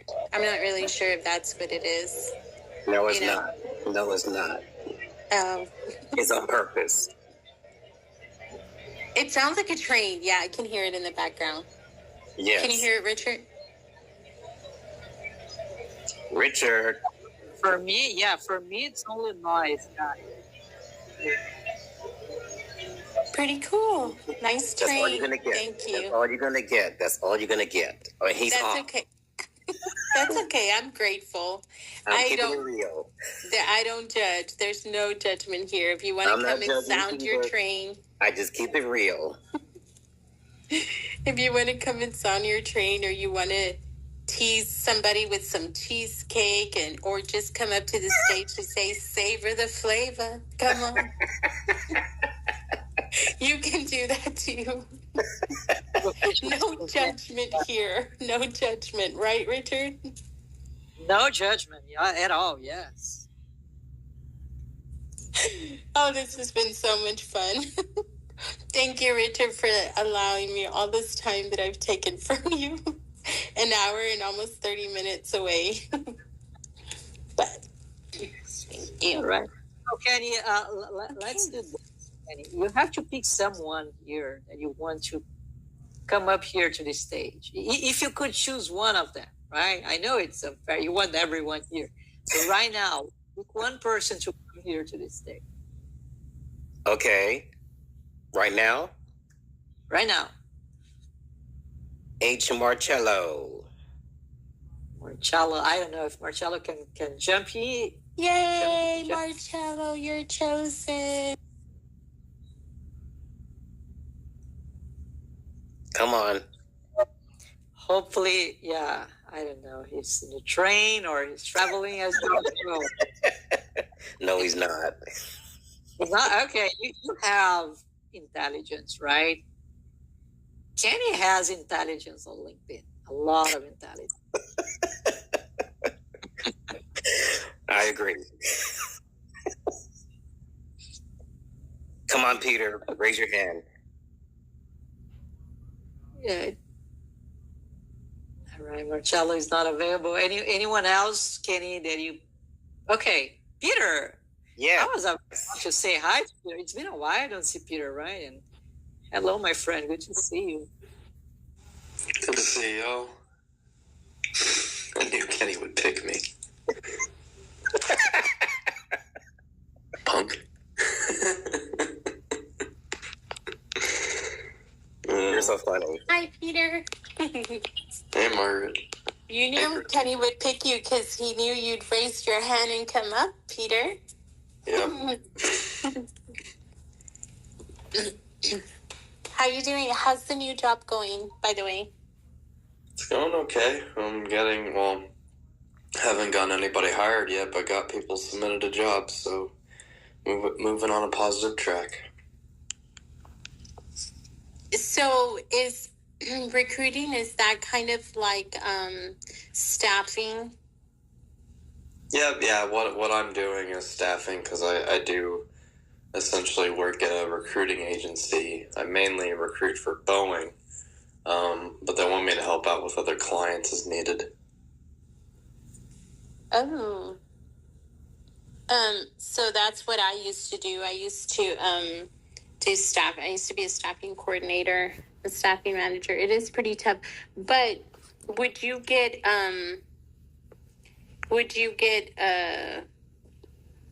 clients and stuff? Oh, I'm hitting buttons and it's unfollowing everybody. Follow. Or do the people come in? Do they bring you the people? Do you come in? Do you have to scout them, or how does that work? Yeah, I get to scout people. I get jobs come across my desk, and I get to try to find people to fit them. Okay, I have a question for you, Peter. What do you think about this new kind of AI-based interviews, like, interviewing people with AI as like a pre-qualification of the real interview? I think it's weird because I have been a part of a couple of them before I got this job that I did either one-way interviews or a virtual recruiter called me and asked me questions. And it was weird because all that stuff is when I had that interview with essentially a robot, the thing was, it's not very conversational. I have all these different questions I like to ask, and the thing isn't programmed to be able to know the answers. And then for the one-way ones, it's pretty weird because, again, you don't get to ask your questions. It's just you only get to answer their questions. So I think it's a bit, my opinion, it's lazy on the people that do it. And it's also, I think you'll lose out on really good people too, because a lot of people get thrown out of the process because of what their resume looks like. And granted, if you have, to an extent, somebody that looks so good, okay, fine. But I've come across people in my recruiting experience where they don't match up with their resume. They're not, I'll call somebody on a resume and I'll find their LinkedIn, and person that shows up to the interview isn't the person. So I've seen so many different things, and trying to add these AI, either one-way or robotic interviews, is not helpful in the process, to my opinion. I haven't had to use that stuff in any of my jobs yet, and if I ever have to, I'm going to fight to not use it, because it takes a lot of the humanity out of it. And at least from the people I talk with, people don't like these one-way interviews or these robotic interviews that happen through AI. Yeah, that's interesting. Well, what do you think about it, Kenny? Like, how would you feel being interviewed by a robot? Do you really want to know? Sure. Hell no. Would you? I have been thinking about it. What happened is that many times, if you don't hire Peter, right, the process is not streamlined. It typically takes a lot of time. I think one of the benefits is that right away, once you apply to a job, and if you have a link to speak with, even if it's an AI, of course, it cannot be something, you have to be very clear and say, hey, this is an AI. However, I think that the main benefit is that you can already answer a few questions. And I don't know, it kind of optimizes your time as the worker and the company as well. But again, I have doubts. That's why I ask it.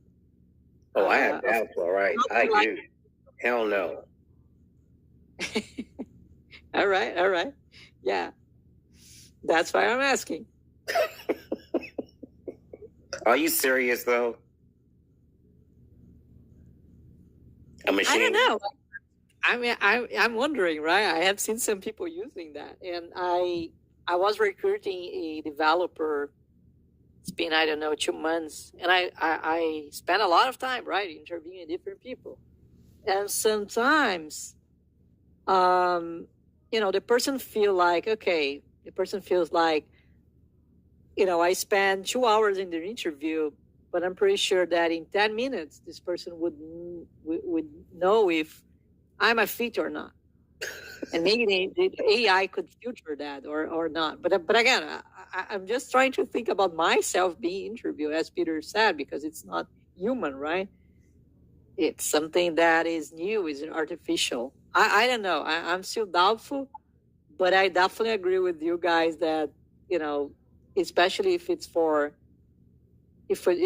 a job that is, I don't know.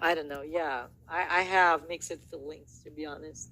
Where's the emotion? Where's the what's the word? The emotion, the intuition when you're interviewing with someone as a person as opposed to AI. You have a gut feeling whether if that person is a good candidate. What about that?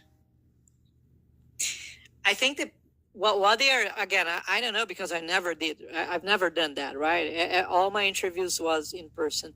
But what people say is that everything is recorded, and then you just watch the recording, and you already can qualify if the person is a good fit or not.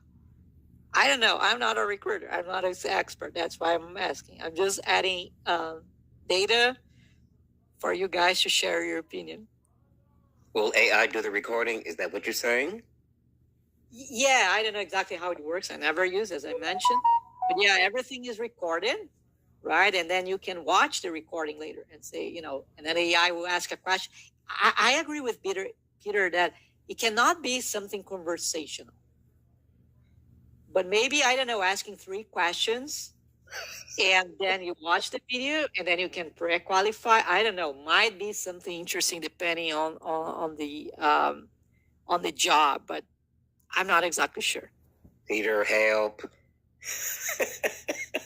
I mean, I will say if it's like simple yes or no questions to get somebody out of the process, then I'm okay with that. But as far as a full-scale interview, I at this point, with what I've interacted with AI-wise, I wouldn't trust AI to have a full-blown interview. But like, say if you need a certain visa status, or in my case, I recruit for security clearances, something like that, then that can help the process. I would say that. Yes or no questions. Outside of that, you need a human involved. Thank you. That's already a different level, right? Because would you use for this yes or no question, if you have the resource, if you have a very good tool, would you use for that, Peter? Like for yes or no, like two or 3 questions to pre-qualify the candidates? For sure, yeah. I mean, not this last job, or not my current job, but the job before that, we had them answer yes or no questions beforehand to kind of help weed people out more or less. So yeah, I've used it before as far as like yes or no questions.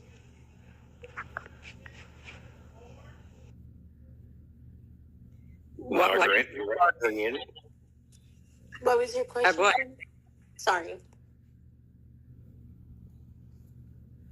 What's your opinion, Margaret?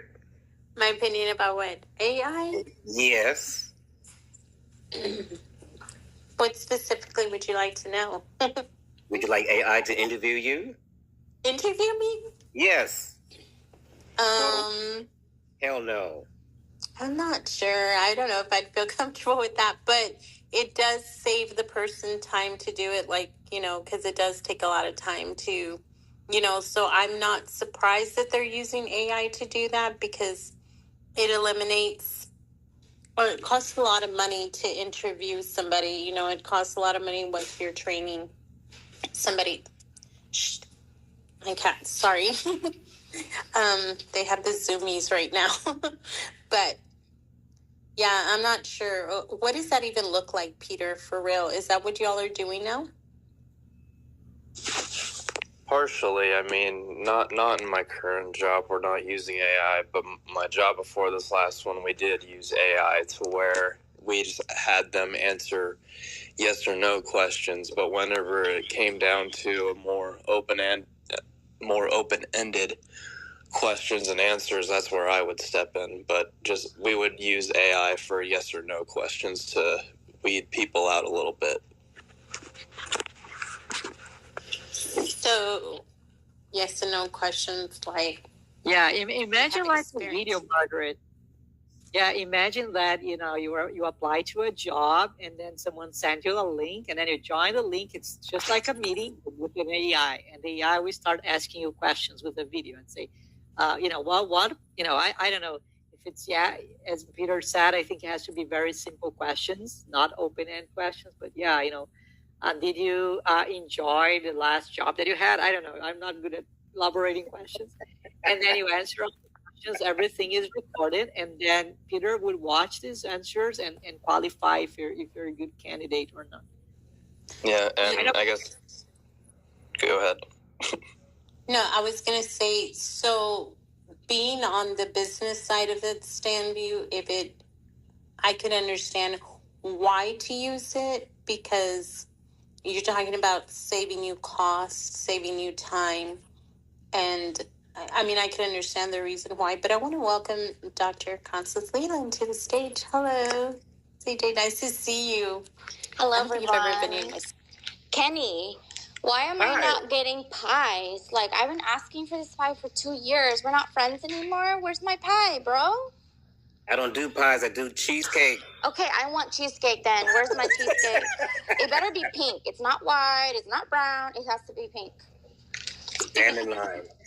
Right? I love this conversation. So I wanted to share my experience with, have you guys heard of job bots?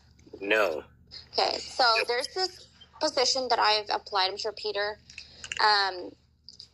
might be able to relate to this, but this was 5 years ago. It was a $250,000 position, and basically they have an interview now. Even in Indeed, I've noticed is that you actually get to thousands of people that wanting to apply for that job.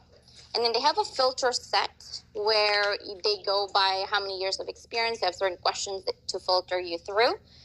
If they like you, I think 3 out of 5, then they do an interview, a video interview. So they basically ask you a question, and when you answer in video. Then they give you a test for your skills based on your answers to kind of filter you through. And so as a researcher, they're doing a basically a combined research where they do quantitative based on your hard skills. And then they do quantitative that human beings would, one-on-one would be able to kind of feel that intuition based on the video answers that you do. So they don't have any human beings at all asking you for any questions because they already have the video. They can kind of sift through your personality, and they use algorithms to kind of see the tone and things like that. And guys, this was 5 years ago, right? And you have seen AI in the last, 6 months just blown up, right? So AI interview is something interesting, and I'm with you, Kenny, no, but it's already been happening. And I think what's happening with technology as we progress is to streamline everything. Everything is automated. I mean, look at Amazon, right? They use robots now instead of people because they can work 24/7 without benefits, obviously, to work and sort, right? I mean, look at it. It's crazy. We're just being replaced. But here's the thing. Instead of being scared, maybe we can challenge ourselves, like we could skill up. But no matter what, the train's going to leave, right? So either you're going to be on the train or not, it's going to be coming. So what I tell my teachers when I was a dean is instead of being scared of being replaced, because obviously they can teach students now without us if you really think about it, it's that experience that you have that can't be replaced when you're teaching people, right? So that's what I would say that to combat that is that personality that you inject within that interview, that they would be losing their mind if they miss because you're off that day, right? And I wish my husband could be in this conversation because he's like an AI evangelist for his organization, and his organization is like the world's toppest AI whatevers. But from having a conversation with him, it's coming. It's just a matter of doing that. Do we like it? Of course not. There's no feelings on those things. It's yes or no, move on. But I'm telling you, it's been here for 5 years now. So I don't know how you guys feel about that. Yeah, I'm with you 100%. There is no stopping it. And that's why when people are always approaching, always saying, the fear, talking with fear and everything, I always advise that if you're not on board, that's just it, because you have to be, that's the new wave of the world, how it's going.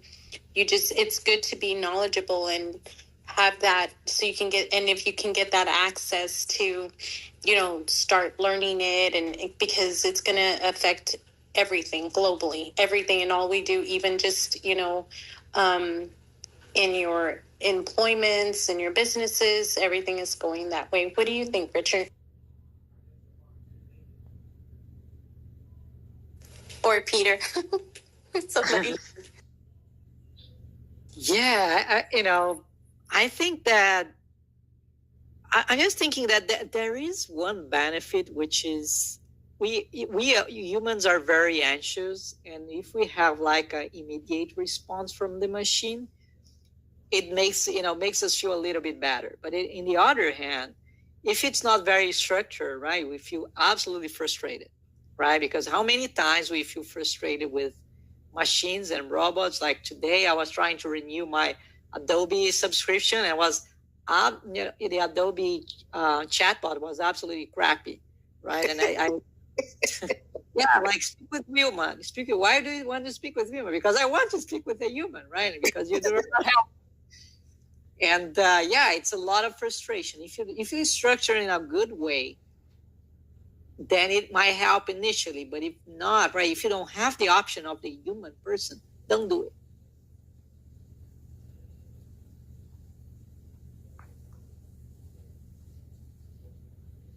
I agree. So true. What about you, Peter or Chris? I want to hear Chris. I haven't heard him in a while. Yeah, old man Chris, wake up. Me on AI don't get along. I don't. I'd rather speak to a human, and if I'm going to do an interview, I'd rather do an interview with a human. That way I get my perspective on what I want. And I just feel like that it's taking jobs away from the humans, because, it's hard when you're saying AI, do this, and it's hard when you call and you want something. I'd rather pay my employees. I'd rather be face-to-face on an interview with someone that I'm hiring, and knowing that they are qualified and I'm getting the right answers from them. That's the way I feel. I feel that if I can't pay my employees to work for me, then I don't need my business. I can shut down, because I'm not satisfying my customers when they're coming in, or they calling my company and wanting to talk to someone, and AI is giving them answers that they may not understand, or how to talk to AI. And I just feel that I would want to be one-on-one and be there to talk and make sure my customers are satisfied.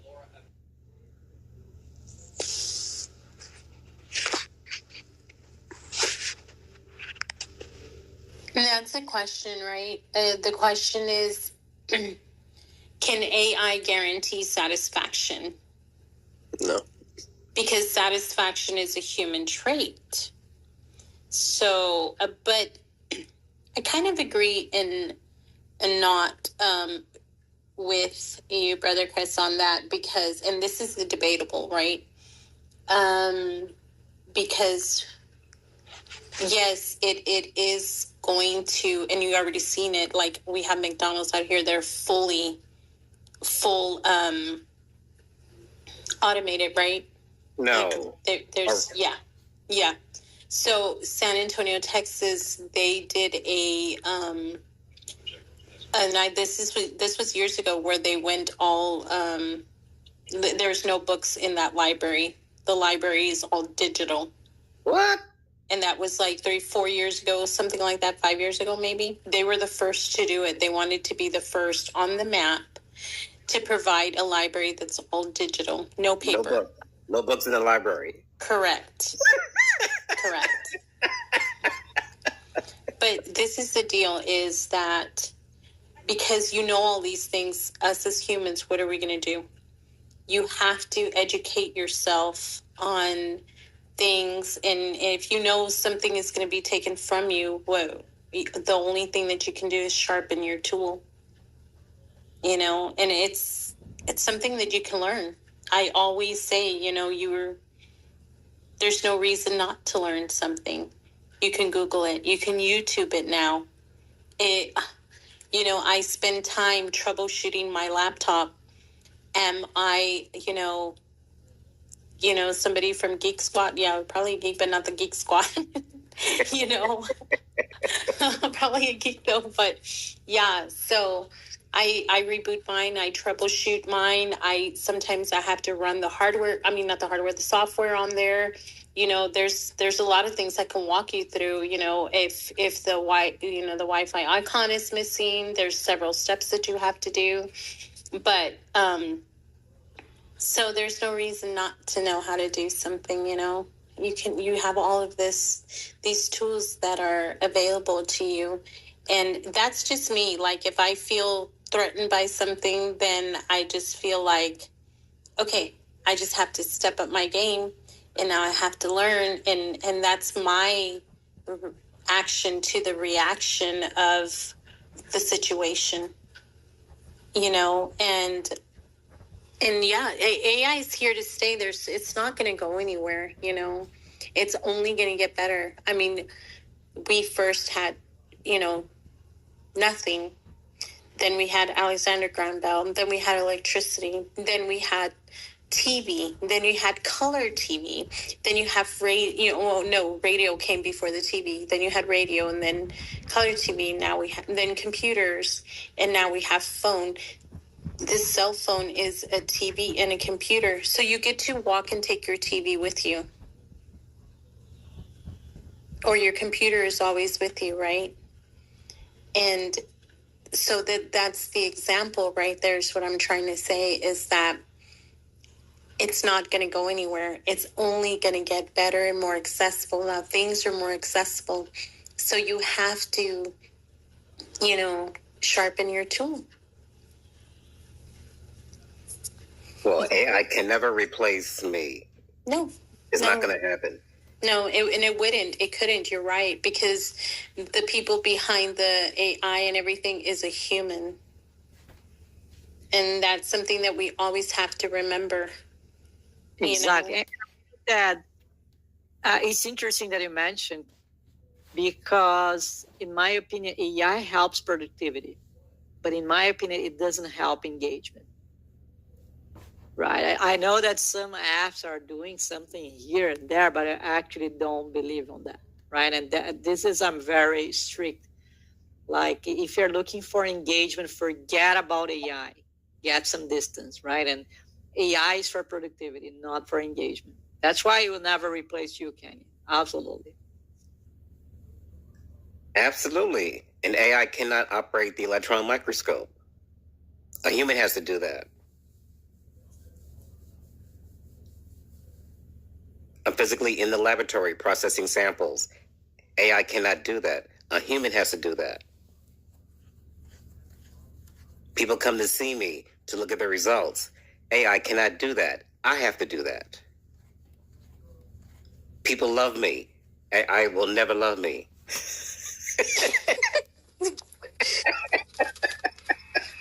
Kenny, what are you talking about?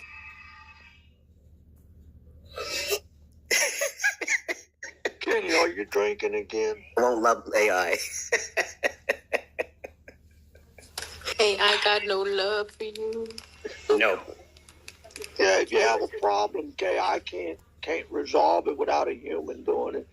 I mean, it's hard, but it's coming, and it's not you or me can do, because technology is changing, and we have to learn how to operate all this new technology. But there's a lot of things that AI can't do that you need humans on the platform to do it. Because, I mean, you're calling in, you're having a problem with a bill, or you're having a problem with one of your electronics. It can't fix it without a human coming in there and doing something to it. Or if you need a credit, AI can't say, I can give you this credit if there's a mistake in the bill. No, because it's got to give you a representative. They got to go over and look and see what the mistake is. AI can't do that. I love this conversation. So I want to add something. I don't know if you guys know the different types of AI out there. And the reason I'm doing this is because I'm getting certificates right now on prompting. I'm okay. Back up, CJ. I have a love-hate relationship with technology. Sometimes I want to throw it out the window, honestly, be honest with you.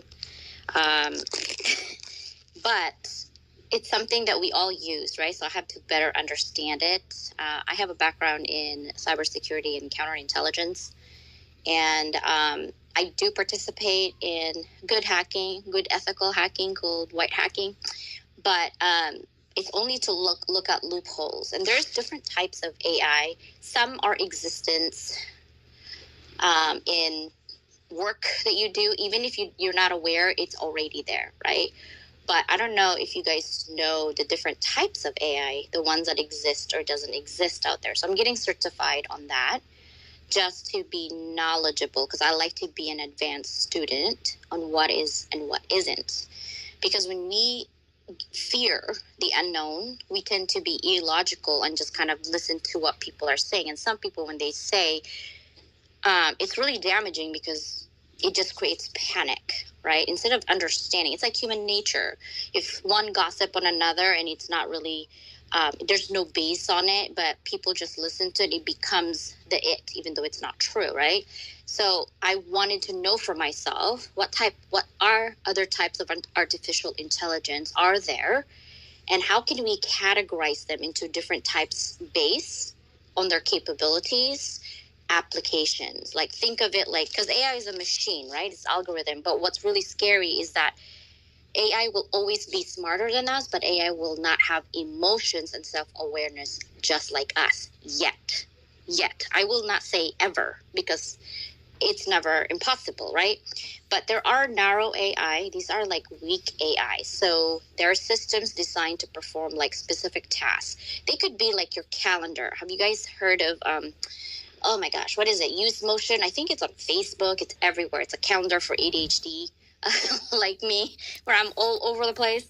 But I don't like to use that because I like to control. Like, if you see me, I have a physical calendar that I have stickers and write with my Sharpie and my crazy handwriting sometimes. I love doing that. So I will not use AI, right? So that's called the narrow AI. The intelligence is very specialized, but it really kind of lacks that general intelligence. It could also act like, okay, who in here is, raise your hand or give me a heart if you know Siri or Alexa. You guys use Siri or Alexa? No.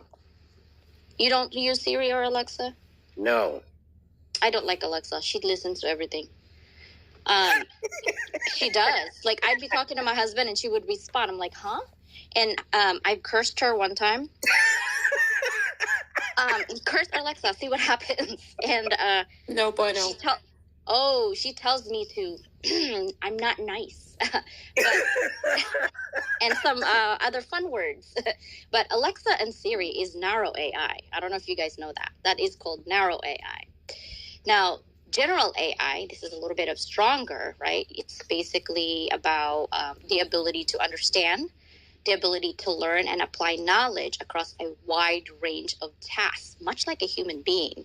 So this is more of like a general AI that they're trying to develop. There's no example of it like above Alexa or Siri right now, but it's always there, right?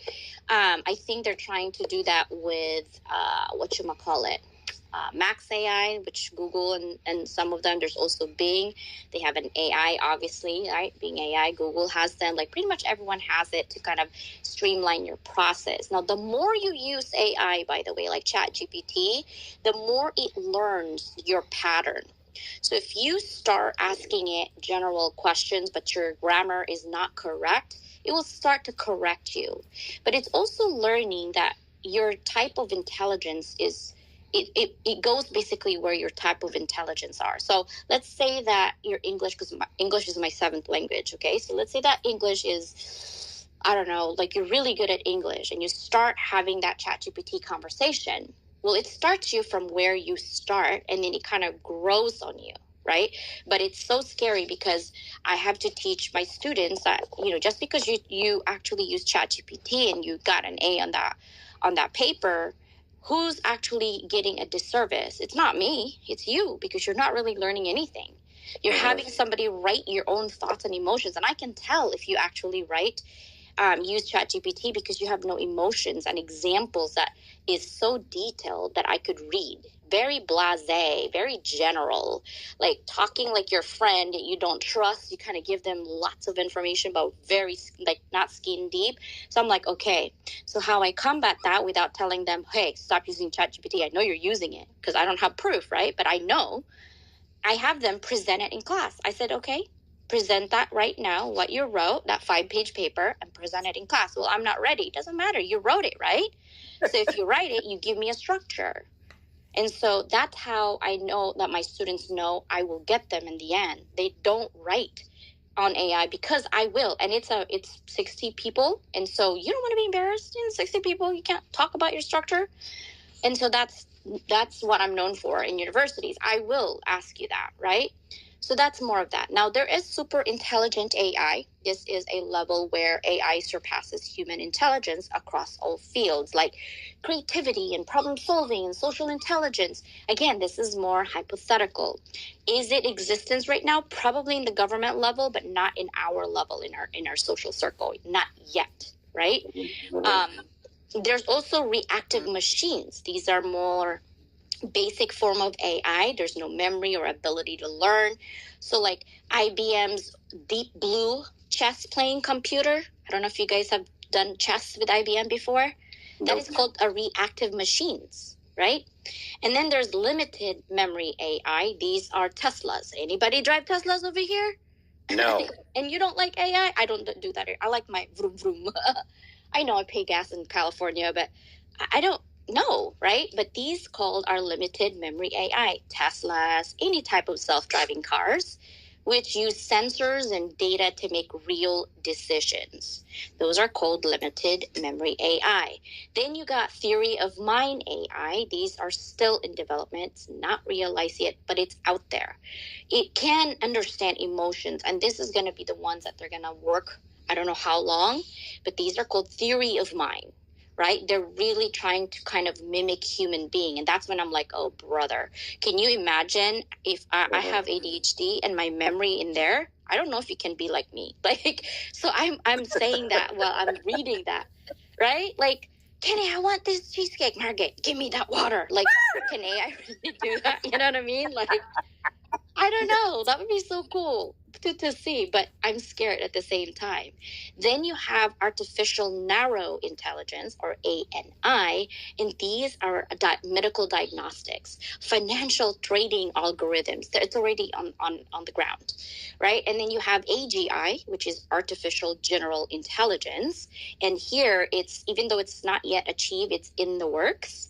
And then you have ASI, which is the last type of we talked about, but ChatGPT is just it's kind of like the basic of how it is.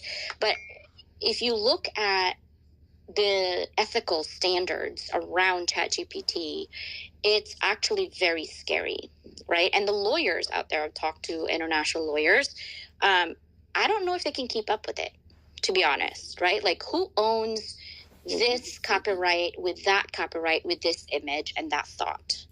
They can't even do that right now without AI, let alone AI, right? So how do we deal with that? What are your solutions, people? Give me some.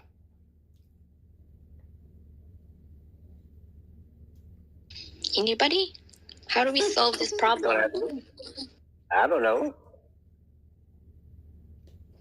Richard, Margaret, Peter? Sorry, I was eating. I haven't eaten today, so. Richard. Richard. When you said that you mentioned the different types of AI, I'll be honest with you, I really thought you were talking about Leonardo AI or Suno AI. Oh. That's what I thought you were talking about. So I was thinking, oh, yeah, I know differences. And then you were talking about the narrow. And I said, okay, wait. Sorry, I'm on teacher mode. I'm on teacher mode. I like to get the facts out there than all the other, tools, because these tools are just an app. They're not really completely there. You're like, oh, it's there. Nah, they're just an app from another thing. It's coding. I used to do coding for a bit. That's not it. Learning the behind the coding of the why is more important than the coding itself. You got to learn the foundation. Then you can move on to what are we using AI for? And are we really going to be replaced by artificial intelligence? I would not say no, and I hate to admit it, but if once they hit that emotion button, they're never going to have the same personality as us. I mean, guys, have you seen that movie, Wall-E? Yeah. We're going to become that. That's kind of scary. I don't want to do that. Peter said nope. I'm like Kenny, nope. I don't watch movies. But that's scary. That is scary. Like, that movie's cartoon, but I mean, that is pretty much what we're doing because we like convenience. Look around you. How many stores have closed because of Amazon is cannibalizing all the mom and pop shops? Yet there is like 80% of our GDP in the United States is small business, right? But small businesses are dying, guys. Look at your mall, right? Yeah. So what are we doing? What can we do? What's causing that is everybody's doing online shopping. Why did you do online shopping?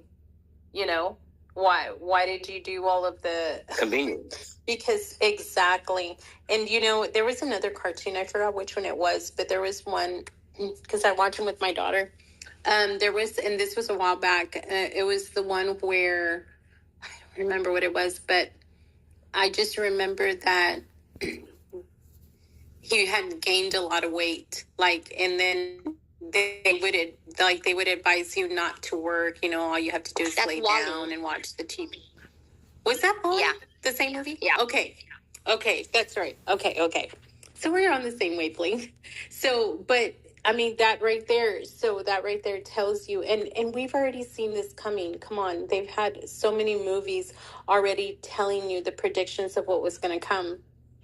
Nobody can say no. So the only people that we really have to blame is just ourselves, for real, you know, because we've done ourselves a disservice, you know, and continue to as a people, you know.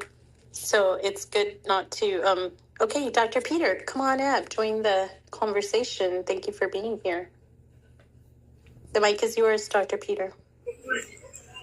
I remember reading some books in junior high and high school that talked about AI and things like that in the future. A lot of them are now banned. Interesting. And this was back in the 70s when I was reading these books.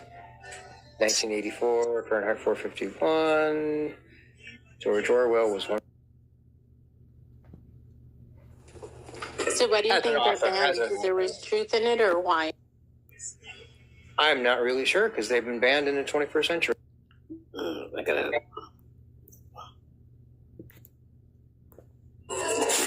I used to be an educator, and so there were some things that was like when No Child Left Behind came, and lots of mandates but no funding, and so the more automation came, the less humanization, and it's like, want to talk to a person, not a robot, thank you. I was noticing that earlier, someone was making that comment. And it's like, the more AI comes in, you have to know how to use it, and most of us really not really sure how to use it, because I remember when computers were the size of my living room wall, and we had big reels, you know. Okay, I may be dating myself, but we've come a long way. You know, I can look at my phone and go, ask with AI, and I go, no, I'm going to turn that off. Thank you very much. You know, because I don't know what they do. They say they don't listen, and yet, you know, they're talking about answering your conversations you're having with somebody else. Come on now. And what is being recorded and sent over to somebody else being stored somewhere, I'm not really sure how well they're using all this yet. So I'm kind of leery of AI for right now. I want to see how it works out.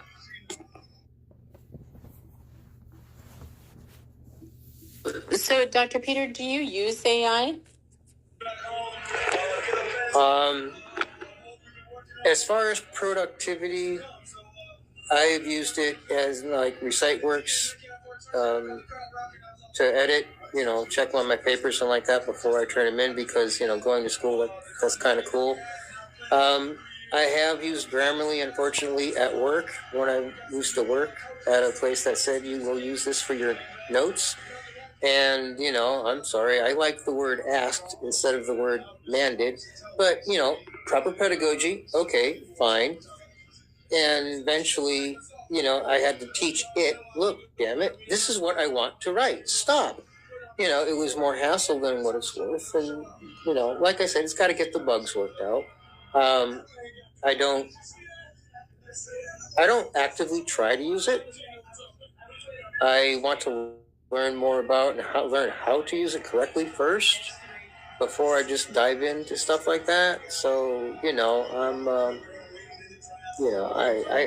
was in the military. I've done time in various places and various things. And so I'm a little suspicious of some things, and it takes me a little bit longer to get used to things being, oh, it's right there already. No, don't get me wrong. I grew up on the Star Trek and the Star Wars and those things and George Orwell and the futuristic stuff and everything else like that. When, they came down from Earth and they were like Soylent Green and all those wonderful movies and stuff. But I love science fiction.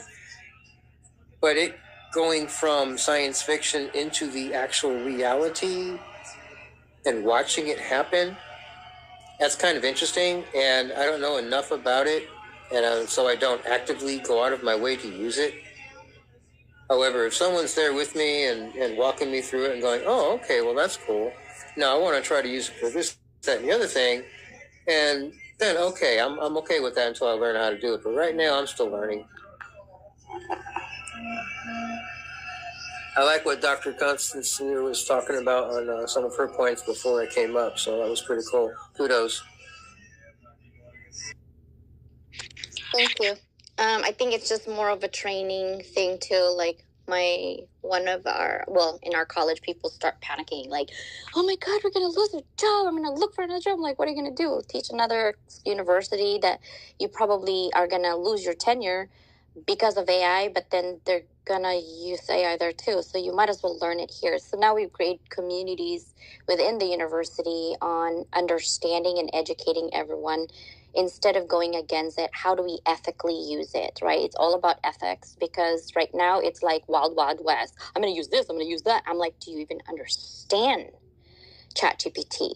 It's not just about question. It's smarter than that. Do you understand the prompting? Do you understand the capabilities? Do you understand the comparative analysis that it has the power to? So I had to show them, if you use Canva uses AI. It's everywhere, right? Oh, I don't use that. Yes, you do, because if you're doing any type of marketing in our education background, yes, you do. And it's good for students to learn it, not to get swayed away, because I'm all about ethical standards. Like, you need to use it the right way rather than the wrong way. But some people don't know.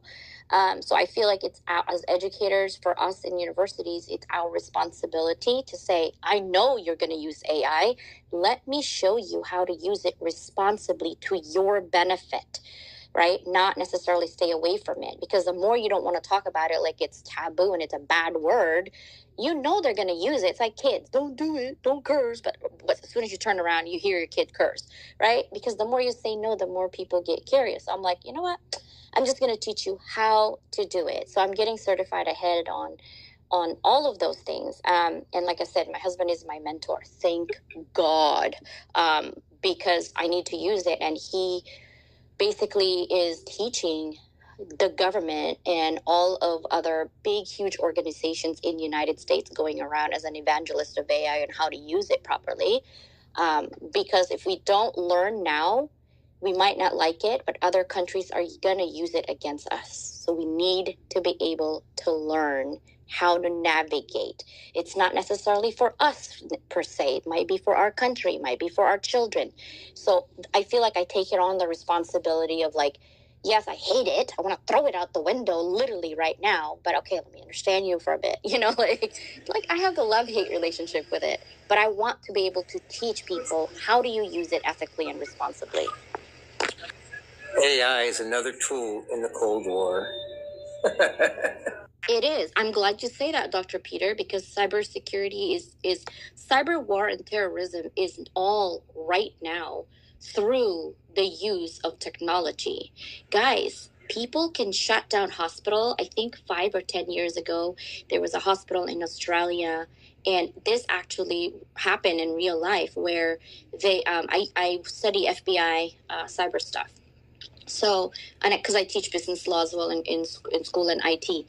But there's a hospital in Australia where basically they shut down the entire hospital because they had ransomware. I don't know if you guys are aware what ransomware is. I'm sure IT folks know that. Basically, what they do is they take over your database, right, in universities, hostage, right? But this university happens to have a hospital. It's a research facility.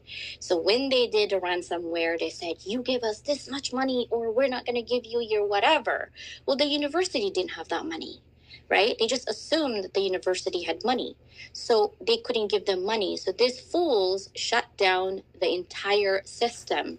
Well, half of their system is the hospital, and people who were on ventilators died. I think 1 or 2 women died because of that. And that actually sparks the good guy, bad guy on what is it called? They have a call for ethical hacking, but they were all bad actors is what we call them, right? And they had a split because of that ethical things that they did, right? But it's been happening. You just need to see and research. The more you research out there, the more you know.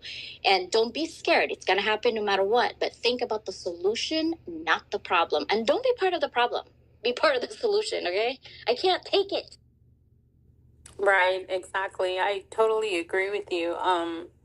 It's called the creepy normacy, right? Where it's there and it slowly creeps up, and then you kind of dismiss it, things that have been happening. So they start continuing to happen, and then you just get used to it. It's like a slow modification, if you will. And thank you so much, Professor Roxana, for being on the stage. Hello. The mic is yours.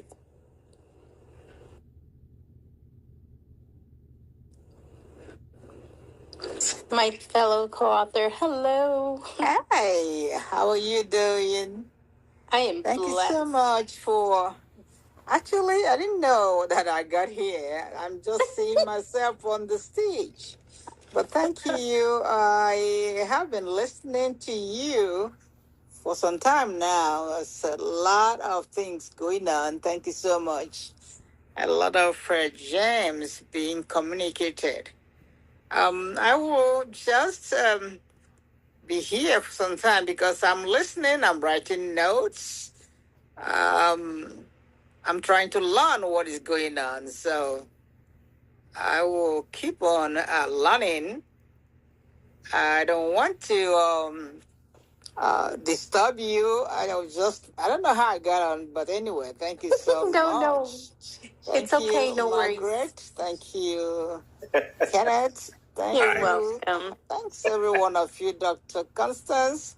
Thank you for the lecture because I'm learning so much from you. So, Professor Roxana, let me ask you, do you use AI at all? Do you use Yes, I do. GPT? Okay. I use AI, I use ChatGPT, but there are some of the things you're saying that I need to research. So I use ChatGPT. I use the others, but not so much. But I'm learning from you. I actually want to make sure I use it to check grade papers. But the papers I grade are mathematics. So for now, we give them paper. I try to not give them online test. So I give them on paper. And then I also give statistics exam online. But you can actually tell that they didn't use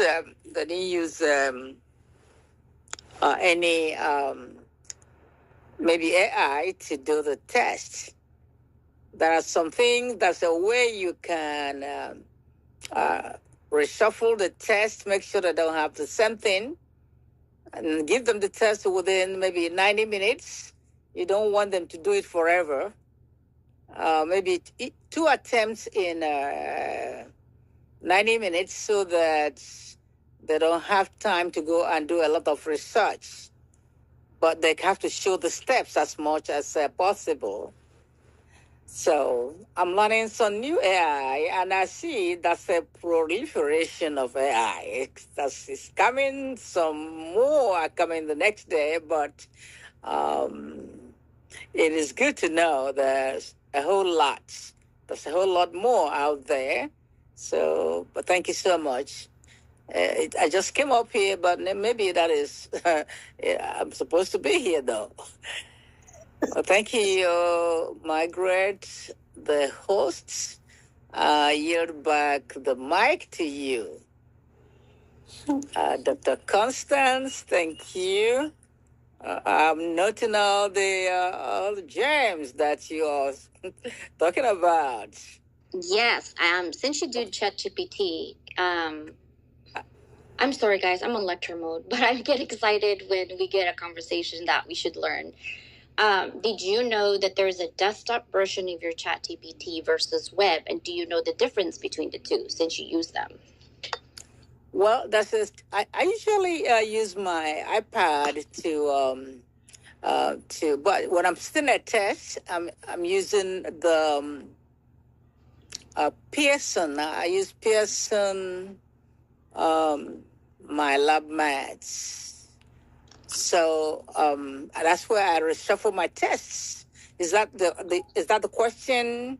No. I don't know if I ChatGPT desktop, you basically download it in your desktop like your assistant, right? But there's ChatGPT web. I wanted to see if you know the difference in how you use it or what the apps within ChatGPT that's integrated and mixed. So you can use it as a teacher. I use ChatGPT on my desktop, actually laptop, but I don't know all the differences. I don't know the differences. I mean, I'm trying to say that I can generate tests or generate maybe ask questions and get some answers, then change it the way I want it to. Not take it the way it is and make sure I read it, correct it, try to make sure that it sounds like me. So, but I know there are some things you can do to check and see if anybody is wrote the test or submitted the test without maybe rewriting, paraphrasing what the AI wrote. I see. Okay, so ChatGPT on desktop is simple ChatGPT. So if you download it in your desktop and put it on your apps, I use Mac, then it will be there. But if you use ChatGPT online, there are, 6 uses for them. One is for writing. I know if you write it on ChatGPT. I don't even need to run it ChatGPT. I've lived and breathed everything in there. I'm literally studying like crazy. It's also for productivity, research and analytics, which I heavily use because I do a lot of comparative analysis. It's used for education, lifestyle, and of course, programming. So if you're in IT, you wanted to do programming, you want to understand. I used to do programming back in my college days, as was 20-something years ago. But I'm so happy that they do GUI now instead of HTML coding because that was a bane of my existence. But when you know which way you're going to use, ChatGPT is just think of it as an umbrella. And have you guys heard of Wolfram? Wolfram? No. Yes, I have. Okay. I have, but not having used it, but I know that. Oh, it's integrated with APIs in market research and competitive analysis. It's used in marketing, right? Then have you heard, I'm sure you guys have science also. So Dolly is one of them that they use for image. I used to do something else with Midjourney. There's also Scholar GPT, right? Canva is there. There's website generator. So instead of us using like $5,000 to create website, you can now use ChatGPT to create your website. You can also use Canva to do that. Oh, yeah. I see that. Yeah, I know. Yeah. I can create a website from Canva. That is, I mean, I know that. I saw that, and it's actually easy to do. then you have to change what you want to. Yeah, I'm learning all those things. So that's why Isn't it wild? quiet. It's wild. And then for me, I'm a serial plant murderer. I kill cactuses. I swear to you, I don't know how to take care of plants. They have called planty, like planty. I love. Oh my gosh, I spent so much money on plants, those little gnomes and little plants. I used to spend so much money, and my husband's like, "You're obsessed." I was until I found out that I can't do plants. I murder them. So I also bought those zombie plants because I love zombies. And you're supposed to feed them flies, and I hate flies. I'm like, okay, this plant's gonna die. So it did, right? But ChatGPT has Planty. It literally tells me how to take care of my plant. But I'm like, dude, this is too much work. Wow. In writing, they have a copywriter. They have AI. Remember I told you about AI, right? The different types of AI. They have humanized AI, which is scary, and I'm still testing it in there because it's like, wow, the content has a tone of a human being, but it's scary. It's like it has a little bit of emotions to it. I'm like, how did they? And they have a CV writer because it goes to our resume. I think Peter can talk to this on ATS. So people are like, how do you write a resume when it goes to ATS? Because I know LinkedIn, when you do a profile, and a little bit, LinkedIn has AI, by the way, on your resume too. So if you use that, it doesn't read on ATS properly. But ChatGPT has a CV writer that can do that. So I don't know if you guys know that. There's also the video GPT. There's one in there. It's not quite well, though. It's not well made, which I've tried. And the research analysis is pretty good. And if you don't, like sci-fi, but Wolfram is so, like, if anything else, guys, if you don't know what Wolfram is, check it out. It's a super accurate one. I've used Wolfram before. Oh, But love I think Wolfram. but it's not with fiber. Did you say fiber? But I have used Wolfram before. Yeah, Wolfram is good. There's also Video Summarizer. Yes, Midjourney is good, but I don't like that they're doing. I don't like that their Midjourney is like a little bit of coding in there. So if you're not familiar, it's not as good. There's Songwriter. There's Python, SQL. These are all programming. The Leonardo AI and the Suno. Yeah. The Suno is a music one too. That's a whole lot of them out there. Yeah.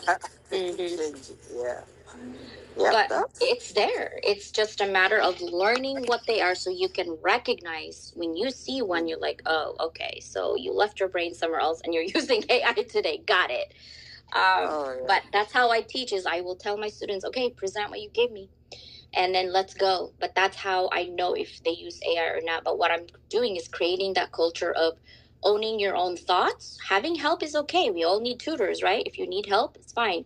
But I don't want that, like, I'm always saying 90-10. If you need help on 10% on citations, fine, right? Because that's what you do anyway. Inject some citations to your research, but 90% better be original. That's all I'm saying, right? Yeah, but if you, thank you so much. But you see, when they can create the research paper or whatever it is with AI, but if they can read it, regenerate, and maybe use their own experience and rewrite, the worst thing is turning in the paper without reading it and changing it to your own tone, whatever, so that it will sound like you.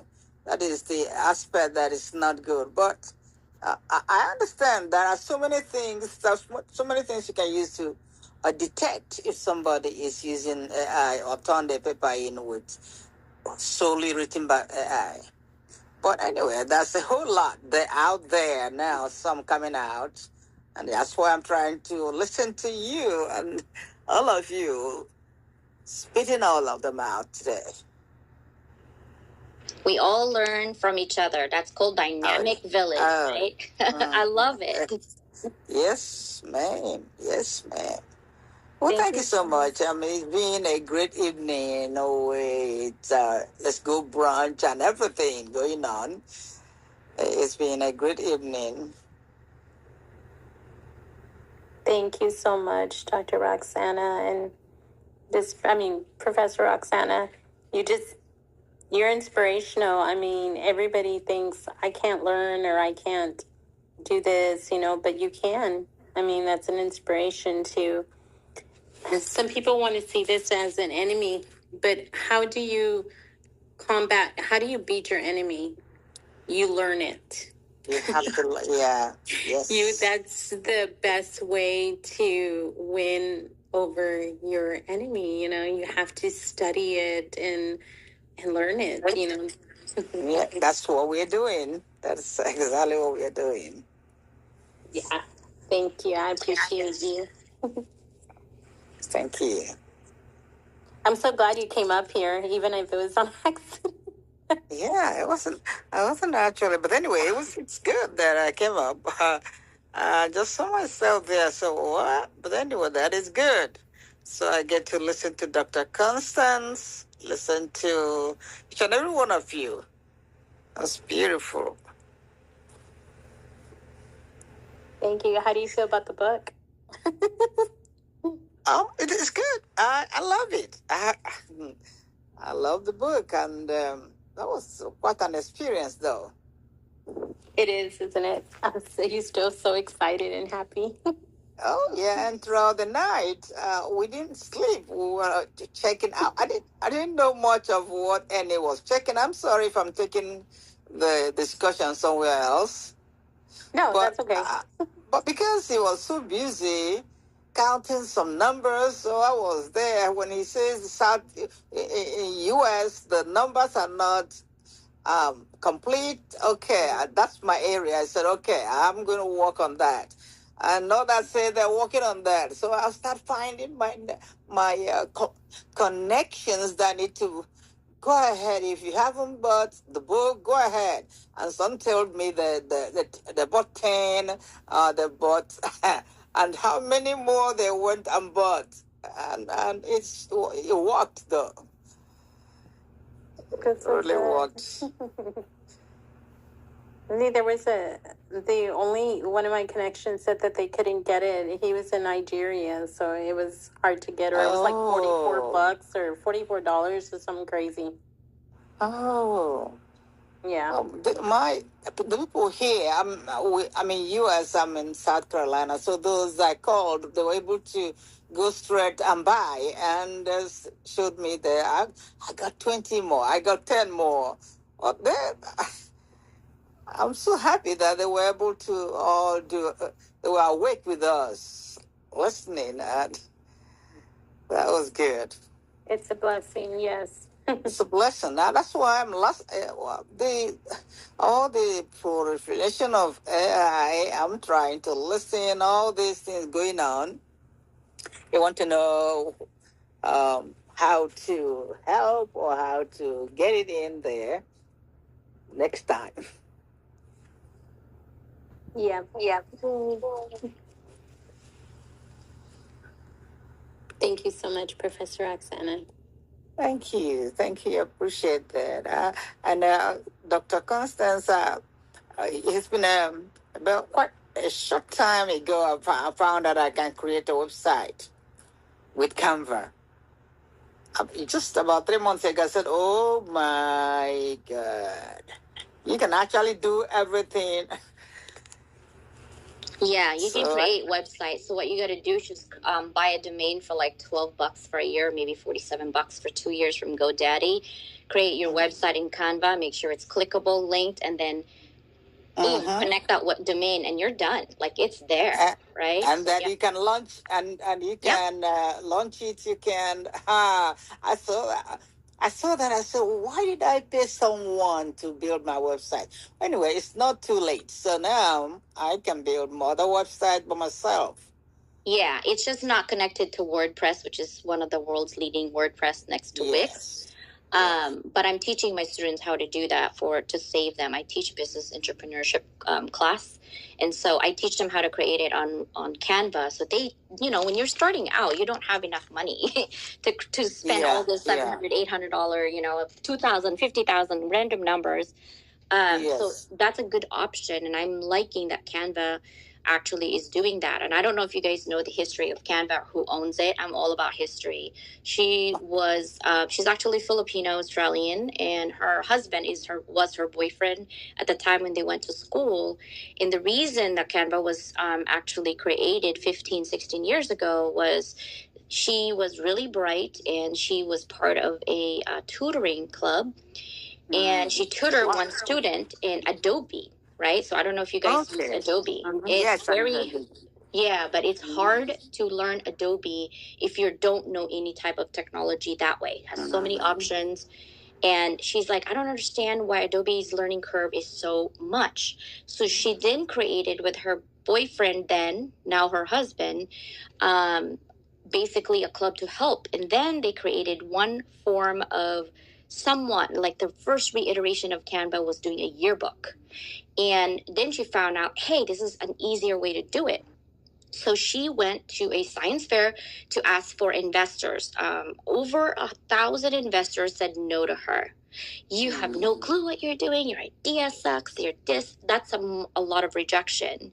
One time, there's a Chinese investors from San Francisco went to look for investors around the world, happened to see her and said, hey, you have a great idea here, but I think what you're lacking is somebody who really knows technology and marry your ideas. So then they got connected with an ex-Google engineer who was already retired and helped her. And so 15 years later, Canva is a $26 billion company, right? And so that is why. And now Canva is shifting from regular people now to business. Hence, they're injecting AI. Yes. So, sorry, guys, I'm full of info. Yeah, you are. And then but you know one thing about the website that you create, that Canva, you can attach it to the one created by GoDaddy. And so, because it doesn't have WordPress, but you can upload. You can. Yes. So that is one good thing about it. I learned that. I said, okay, I can expand if I put it, use Pinterest or other. I can also merge it with my GoDaddy, the one built by GoDaddy. So it's really, and it's beautiful. So whatever brand you're using, it shows there. So excellently done. So, but anyway, it's good to learn, keep on learning. That's why I said, I'm not going to bed. It's almost, this is sad, we have Eastern Standard Time. I said, I'm going to be awake and listen to these people. They're spitting jam here. Oh, that is good. Thank you so much for the other things I'm learning. And I'm going to research some of them too. Yes, and Kenny is giving us cheesecake, so we're good, even if it's late. Have coffee and Thank cheesecake. You, Kenny. Thank you, Kenny. You're welcome. Thank you. Thank you. Okay, I yield back the mic to you, Margaret, the host. Thank you so much. I don't know how I showed up here, but anyway, since I showed up, I can be here then. Yes, you could be here. You don't have to go down. We're just, if it's free time, free talk, it's AI talk. Peter started it. I am learning. Dr. Constance got to do some more teaching. Oh, yeah. You have a book too, right, Dr. Constance? An anthology too. Yeah, this is going to be our 10th or 11th book. So, yeah, Rebel with a Cause. Oh, my goodness. You're doing an anthology too. Always. But our anthology, we bring it, just like all other anthologies. I love people who does anthology. There's benefits in anthology and doing your own solo book, because I was doing academic publishing for a while. But I found out that it's a lot of money to convert. Each of my books reiterated in like Italian and Portuguese was 10 grand each.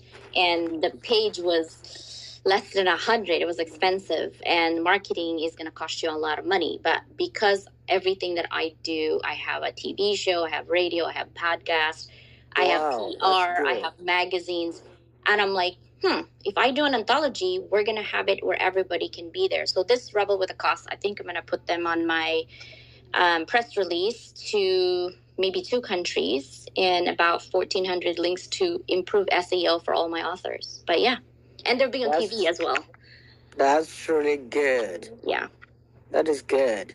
And I think I asked Annie, to his book, because he is an ambassador for 50 Inspirational, that I would give his people in his book more people on the stage. I don't see people that do other anthologies as a competition. I see it as a collaboration because there's 8 million It's a people. collaboration. Yeah. This is So a I'm inviting collaboration. everybody to pay on my YouTube soon. I'm trying to increase my YouTube. I'm at almost 60,000 subscribers. I'm trying to hit 100,000, so help me out.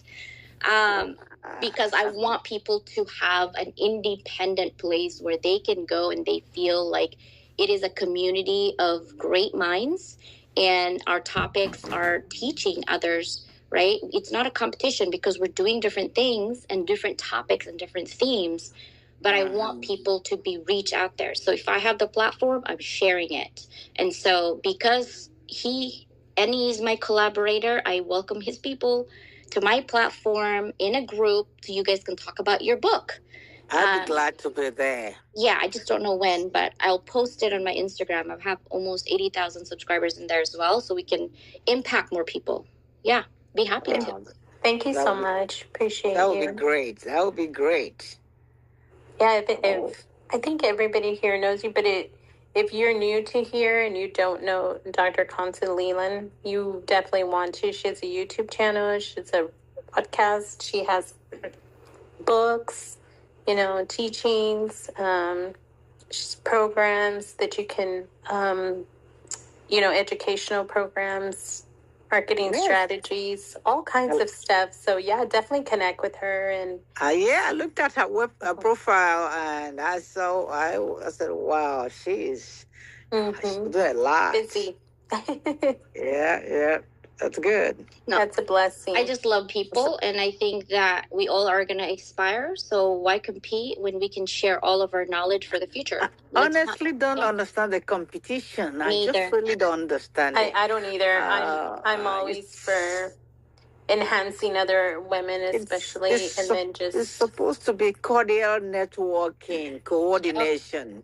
Right. I just don't understand. I mean, I think, anyway, I don't want to judge. It's not good to judge. So I can just say that it is all good.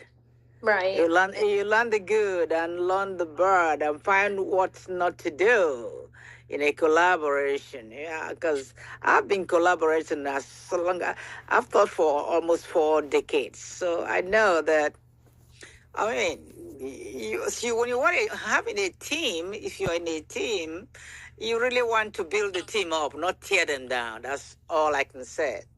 Exactly. Whatever you can do to build the team up, that's what you want to do. Professor Roxana, I invite you tomorrow. I have an audio room like at 7:30. I do music and conversation. It's called The Dynamic Village.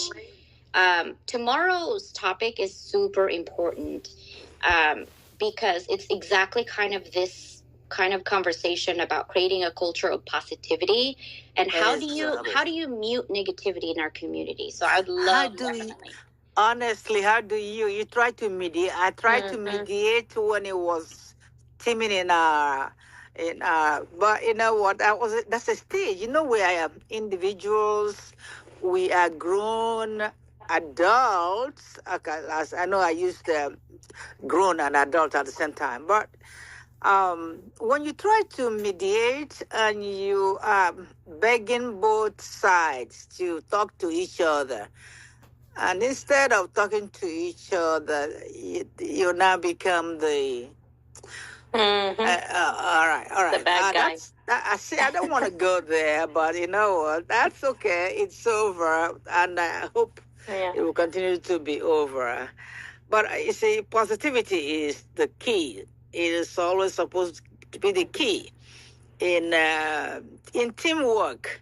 That's actually why you group the kids. When I do a group work, I want to see how you work together. If you cannot work together as a team, then why are you professionals? I said several times. I said I don't want to say this again, but this is supposed to be where professionals get together, work together. So what are we doing? Why are we tearing ourselves down? Well, how can we, but anyway, at some point, that's a way you don't have to, that's a lot of things you don't want to tell an adult. That's all I want to say. So I said, well, since I said this for 3 days or 4 days that they haven't had me, I don't want to make myself a joke between them. So I don't know, but you know what? It's over. It's over, and it's taking the right part. Yeah, I just I'm glad know there's a divine intervention somewhere, somehow. Those who cannot be there, then those who can be there will continue. But that's collaboration, networking, group work. You try to be positive so you can steer everybody to the right direction. What do we teach our kids? I keep saying that. I was saying that. What do we teach our kids? Aren't we grown men and women? What is happening? But anyway, that is good. But we need to know that this is LinkedIn. We are professionals in LinkedIn. Yeah, Well, for sure. So And anyway, there's a big space. There's enough space for all of us. That's what I don't understand either. Just like in the world is so huge, and there's a reason why we're all a part of it. Man, The negativity, but it's choice. We choose who we want to listen to, what we want to listen to, who we want to hang out to. And the minute I hear something negative about somebody, I don't even pay attention to it. But how you speak and what you say, what comes out of your mouth shows a lot about your character. Yes, it really tells you if you really. I'm an observer, and I'm a deep listener. So I pay attention to what people say and how they say it and who they're saying it about. So the minute I start hearing things about other people, I'm like, yeah, that's not somebody I want to really be close with, right? I'm not going to judge them, but at the same time, I'm just too focused to play around with stuff, that's negative. No, I can't do it either. So I don't blame you. My heart goes out to you, Professor Roxana. Sorry, Dr. Leland, were you going to say something? Yeah, I was going to say, you're right, it's a choice. But I want to take that further in what you say, because people say a lot of things. A lot of things. I'm a doer. If you're going to say something, you're going to do this, you're going to do that, then show me what you got. So I can help you. Show me what you got. Because people like to... it's okay to be ambitious. I'm ambitious too, right? It's okay to have dreams and goals, but don't dream and goal because 50 years later you're still dreaming and having that goal. Do something small, doesn't have to be huge, but baby steps. Stop talking about it, start doing it. And so people need to align what they're saying and what they're doing. People are like, I'm heart-centered, and then you hear them gossip. I'm like, where's the heart? Like, gosh, nobody's perfect. Like me, I can't answer all DMs. I got hundreds of DMs every day. My email right now is 142,000. Do you think I'm going to read all that email? I'm going to tell you what, no. But just because you emailed me and I didn't answer you doesn't mean I'm ignoring you. I just can't see you. Like, just bother me. You got my cell phone, like, call me. If you don't have my cell phone, I hang out on LinkedIn. But all that negativity is just like, I don't want to collaborate with someone who's not patient, because you're not the only one who exists in the realm. I'm literally here. That's my mission, is to level up the world through education, right? And education doesn't mean formal. It could be like this, informal. It can be informal. Yeah, exactly. And so be part of the village and be part of the solution, not the problem. Once you create that problem, I'm out. I'm not having wrinkles for nobody. Sorry, like, I can't. You know what I mean? Like, and if you give me negative energy, I'm gonna return that back to you. I'll be like, return to sender, bye. Like, I'm not doing it. It's just not happening, and it's a choice. But what's really hard is when people are getting into your mind and being negative about you. If you're a human being, right, we're not AI, it affects us emotionally and mentally. So I think that's why you need a support system to say, you know what, CJ, it's not your problem, it's their problem. And I get irritated. I'm like, dude, I'm close to 50. I'm pre-menopausing. I do not have time for this nonsense. And I have ADHD. Like, I need to keep moving forward. So my huge friend's heart saying, Give me that problem and let's just be done with it. And so I think most people only think about them as better than everybody else or better than somebody else. Yeah. But if you really think about the project itself, that it's actually bigger than you and I, you'll be in a better mindset. It's not about you. It's not about me. It's about the project. How do we come together and make it work? Yep. It's, this is ego. That is ego. And then misplaced aggression. Maybe somebody has something going on and they brought it into the project. That's what I felt. If somebody has something going on and brought it, the weight into, that's what I know is misplaced aggression. Somebody is going through something. I don't know what it is, but anyway, it is. I hope it's over. I hope it's over. That next time we shall behave professionally, because LinkedIn is where professionals work.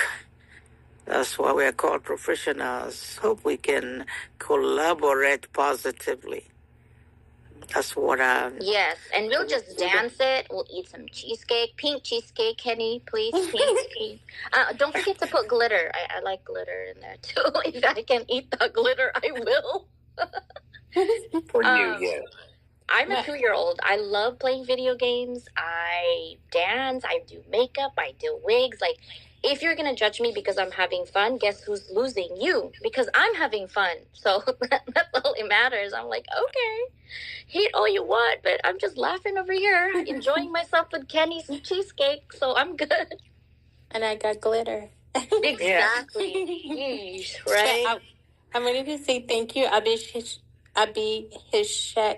I hope I said that right. Abhishek, thank you for coming on the stage and being so patient and letting us go on, because as women we can talk. So thank you so much. The mic is yours if you want to unmic.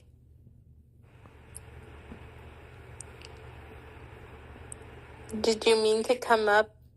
I probably didn't mean to come up just like I did. I didn't even know that I... Yeah. I don't know. Margaret It's just like me. By the way, Dr. Constance, what time? 7:30? Is it in the evening or morning? Oh, that's morning my time. So if you're East Coast, it's about 8, 9, 10, 10:30 your time. But it's like 2.5 hours because I like dancing and grooving and talking at the same time because I like to start our week positive, Okay, 10:30. Okay, my time. Okay, all right. Okay, it's a good fun room. Okay, I'll make sure I get there around that time. 10:30. Yeah. Well, that would be good. That would be good. I've never been. I don't think I've ever been there on Sundays 10:30. That's good. So I'll be listening. I need to be listening to the gems that come out of your mouth. The gems, spitting out those gems. The nuggets, yeah. You dropping all of them. I try to pick as much as I can. Maybe we'll have our moments, teachable moments. I do lecture Sundays. Some of my classes that I teach are 10 grand, or I know not everybody can afford that. So what I do is I take a snippet of that and provide it for the world to know. Certain things that psychology or business copyrights or, marketing analysis or analyses. I love neuromarketing. I took a class and my manager was kind enough to send me to Mayo Clinic for a neurosurgeon lady who has done neurosurgery for 40 years of her life. And she taught how marketing and cutting brains up, literally, how actually people think and feel and all of these marketing stuff. And I studied that for 3 years. It was like a $30,000 class that I had to beat. I didn't have to pay, thank God.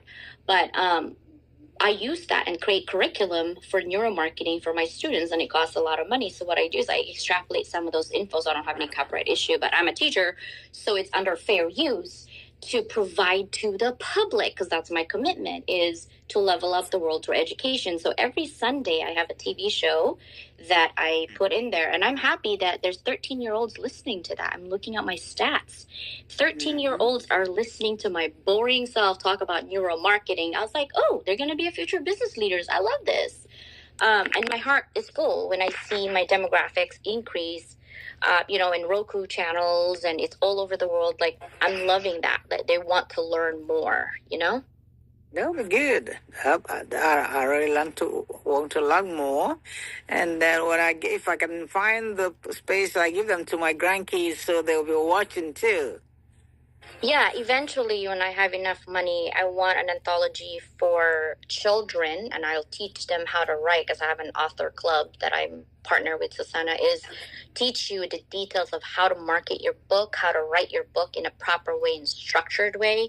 What are the themes? What are some of the diagrams? What are the things that people don't talk about, right, on Amazon? Because I've put an anthology that's probably the only anthology that right now that's a major retailer all over the world. And like even Beijing Expo book, it went there. So I want to tell people that all of these anthologies that you're doing is stuck in 15 countries, which is only on Amazon. How can we navigate the realms where it goes out? Because there's so many loopholes and red tapes. Well, I tested it because I test all the time. To see how we can circumvent how we do this the right way in a more affordable way, right? Not to cost arm and a leg. And I want the people to have that knowledge so they too can do it, right? So, yes. Yeah. Well, that'll be good. It will be good. That will be good.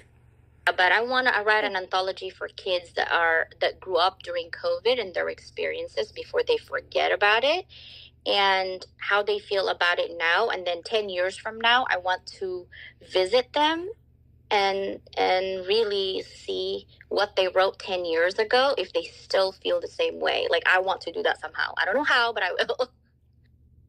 I'm just interested. I had three grandbabies during COVID. So that was why I was interested in being among those who are penning the COVID anthology down. So these kids, I already bought the books. I mean, I have the ebook, and then I ordered the hard copy. So they will be able to read each person's story when they grow up. Yeah. Not just grandma's story. They will read other each people. person's. Yeah. Yeah, both my kids are COVID kids too, and that took a lot of mental health issues for my oldest. I just tell you. Yeah.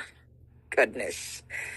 It was, but anyway, we survived it, and but it's just by divine intervention we survived it. Because it's not really because of any other thing that I did. Because some people who did not, it's not because of what they did. I just think if there's anything like luck, it was luck that. But some of my colleagues that I lost, some of the students in my class that I lost during COVID, it was really, I don't know, but I've passed that. That was a time when I was writing this, I didn't want to get into a lot of things because I broke down several times trying to recollect, trying to write down words. But I know I had only 4,000 words to write. I didn't have a lot. I don't want to write the whole book, but it was so much to remember. A lot of things going on. We went through a lot. But anyway, we are telling the story now. So we are alive to tell the story. Yeah. Margaret, I'm going to go because I have... I was going to say after the room. I was like, I'm going to go. Minutes. Yeah, I have to create a video for TikTok right now, I'll be honest with you. Nice. So I will have to go, but I love you guys. I will see you tomorrow at 7:30, bright and early. If you're gonna go there and if you have a music that you really want to hear, I usually only do like 10 seconds of it just to get the groove on and get the vibe. Let me know what it is, and I will play it for you guys. Bye, everybody. Love you guys. Thank you so much. Bye. Love you. Have a good night. Yeah, I like the way she plays music and everything. I'm just playing a little DJing here in the background. Can you hear it? Yeah. I like to listen to DJs and stuff. Hannah, that's one of my favorites. Margaret, is it okay? I need to actually go before I... Is that okay? Yes, you're fine. No, okay. Professor, you have to stay with me all night. Please, I need to go. I saw myself there. I said, what? Anyway, but... I've done that too before. I'm like, oh no, why am I all of a sudden I hear, you know how when you're on stage it sounds differently, like louder?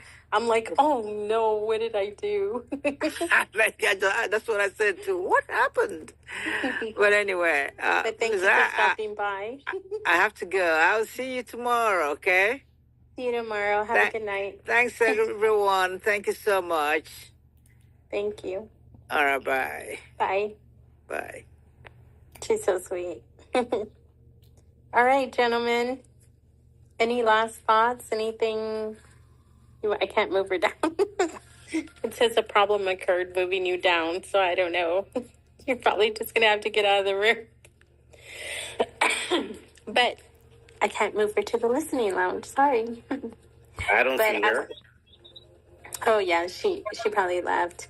But, okay, so any last words before I close this room out? Well, it's going to end in 7 minutes. Where did Richard go? He's been gone for a left. while. He had to leave. Richard been gone for a while. Where you been, Kenny? That's what I'm asking. Why did he leave? Where did he go? He went into GoBrunch. He didn't say goodbye. He just up and left. Yeah, no, he messaged me. Okay. Any last thoughts, gentlemen? Wow, we talked about GoBrunch. We talked about life. We talked about AI. We talked about cheesecake. I have no wrinkles too. I have no wrinkles. How about that? What did you say, Peter? I said I'm waiting for my cheesecake too now. Well, I don't know. Dr. Leland said she was waiting for 2 years, so there you go. I'll wait. Until I get wrinkles, you have to wait.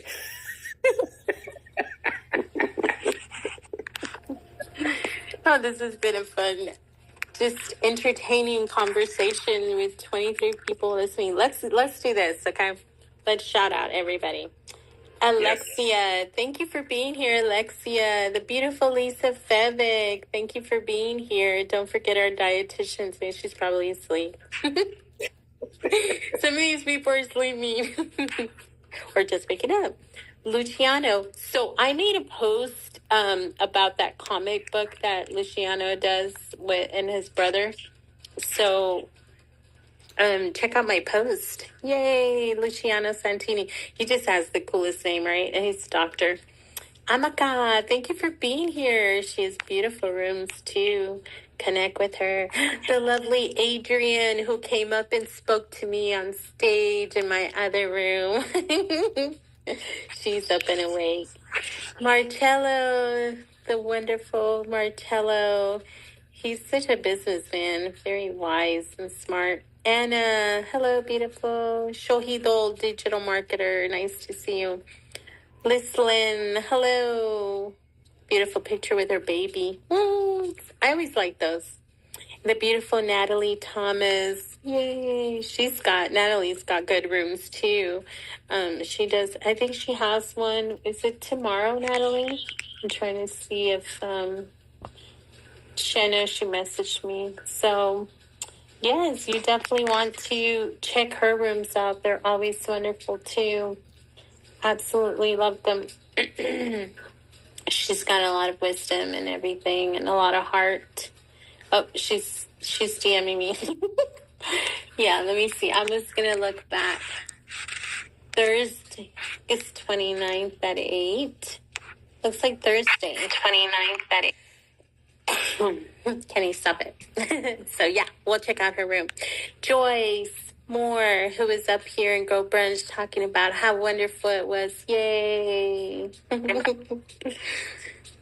And Carla Perez. Yay. Kenny, stop it, Kenny.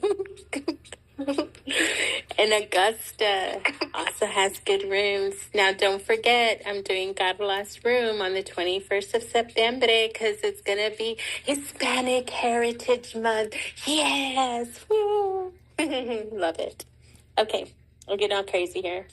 AI live gig. Partner Frank Busway, I think he was saying he's multitasking, so we're sleeping. Gustavo Islas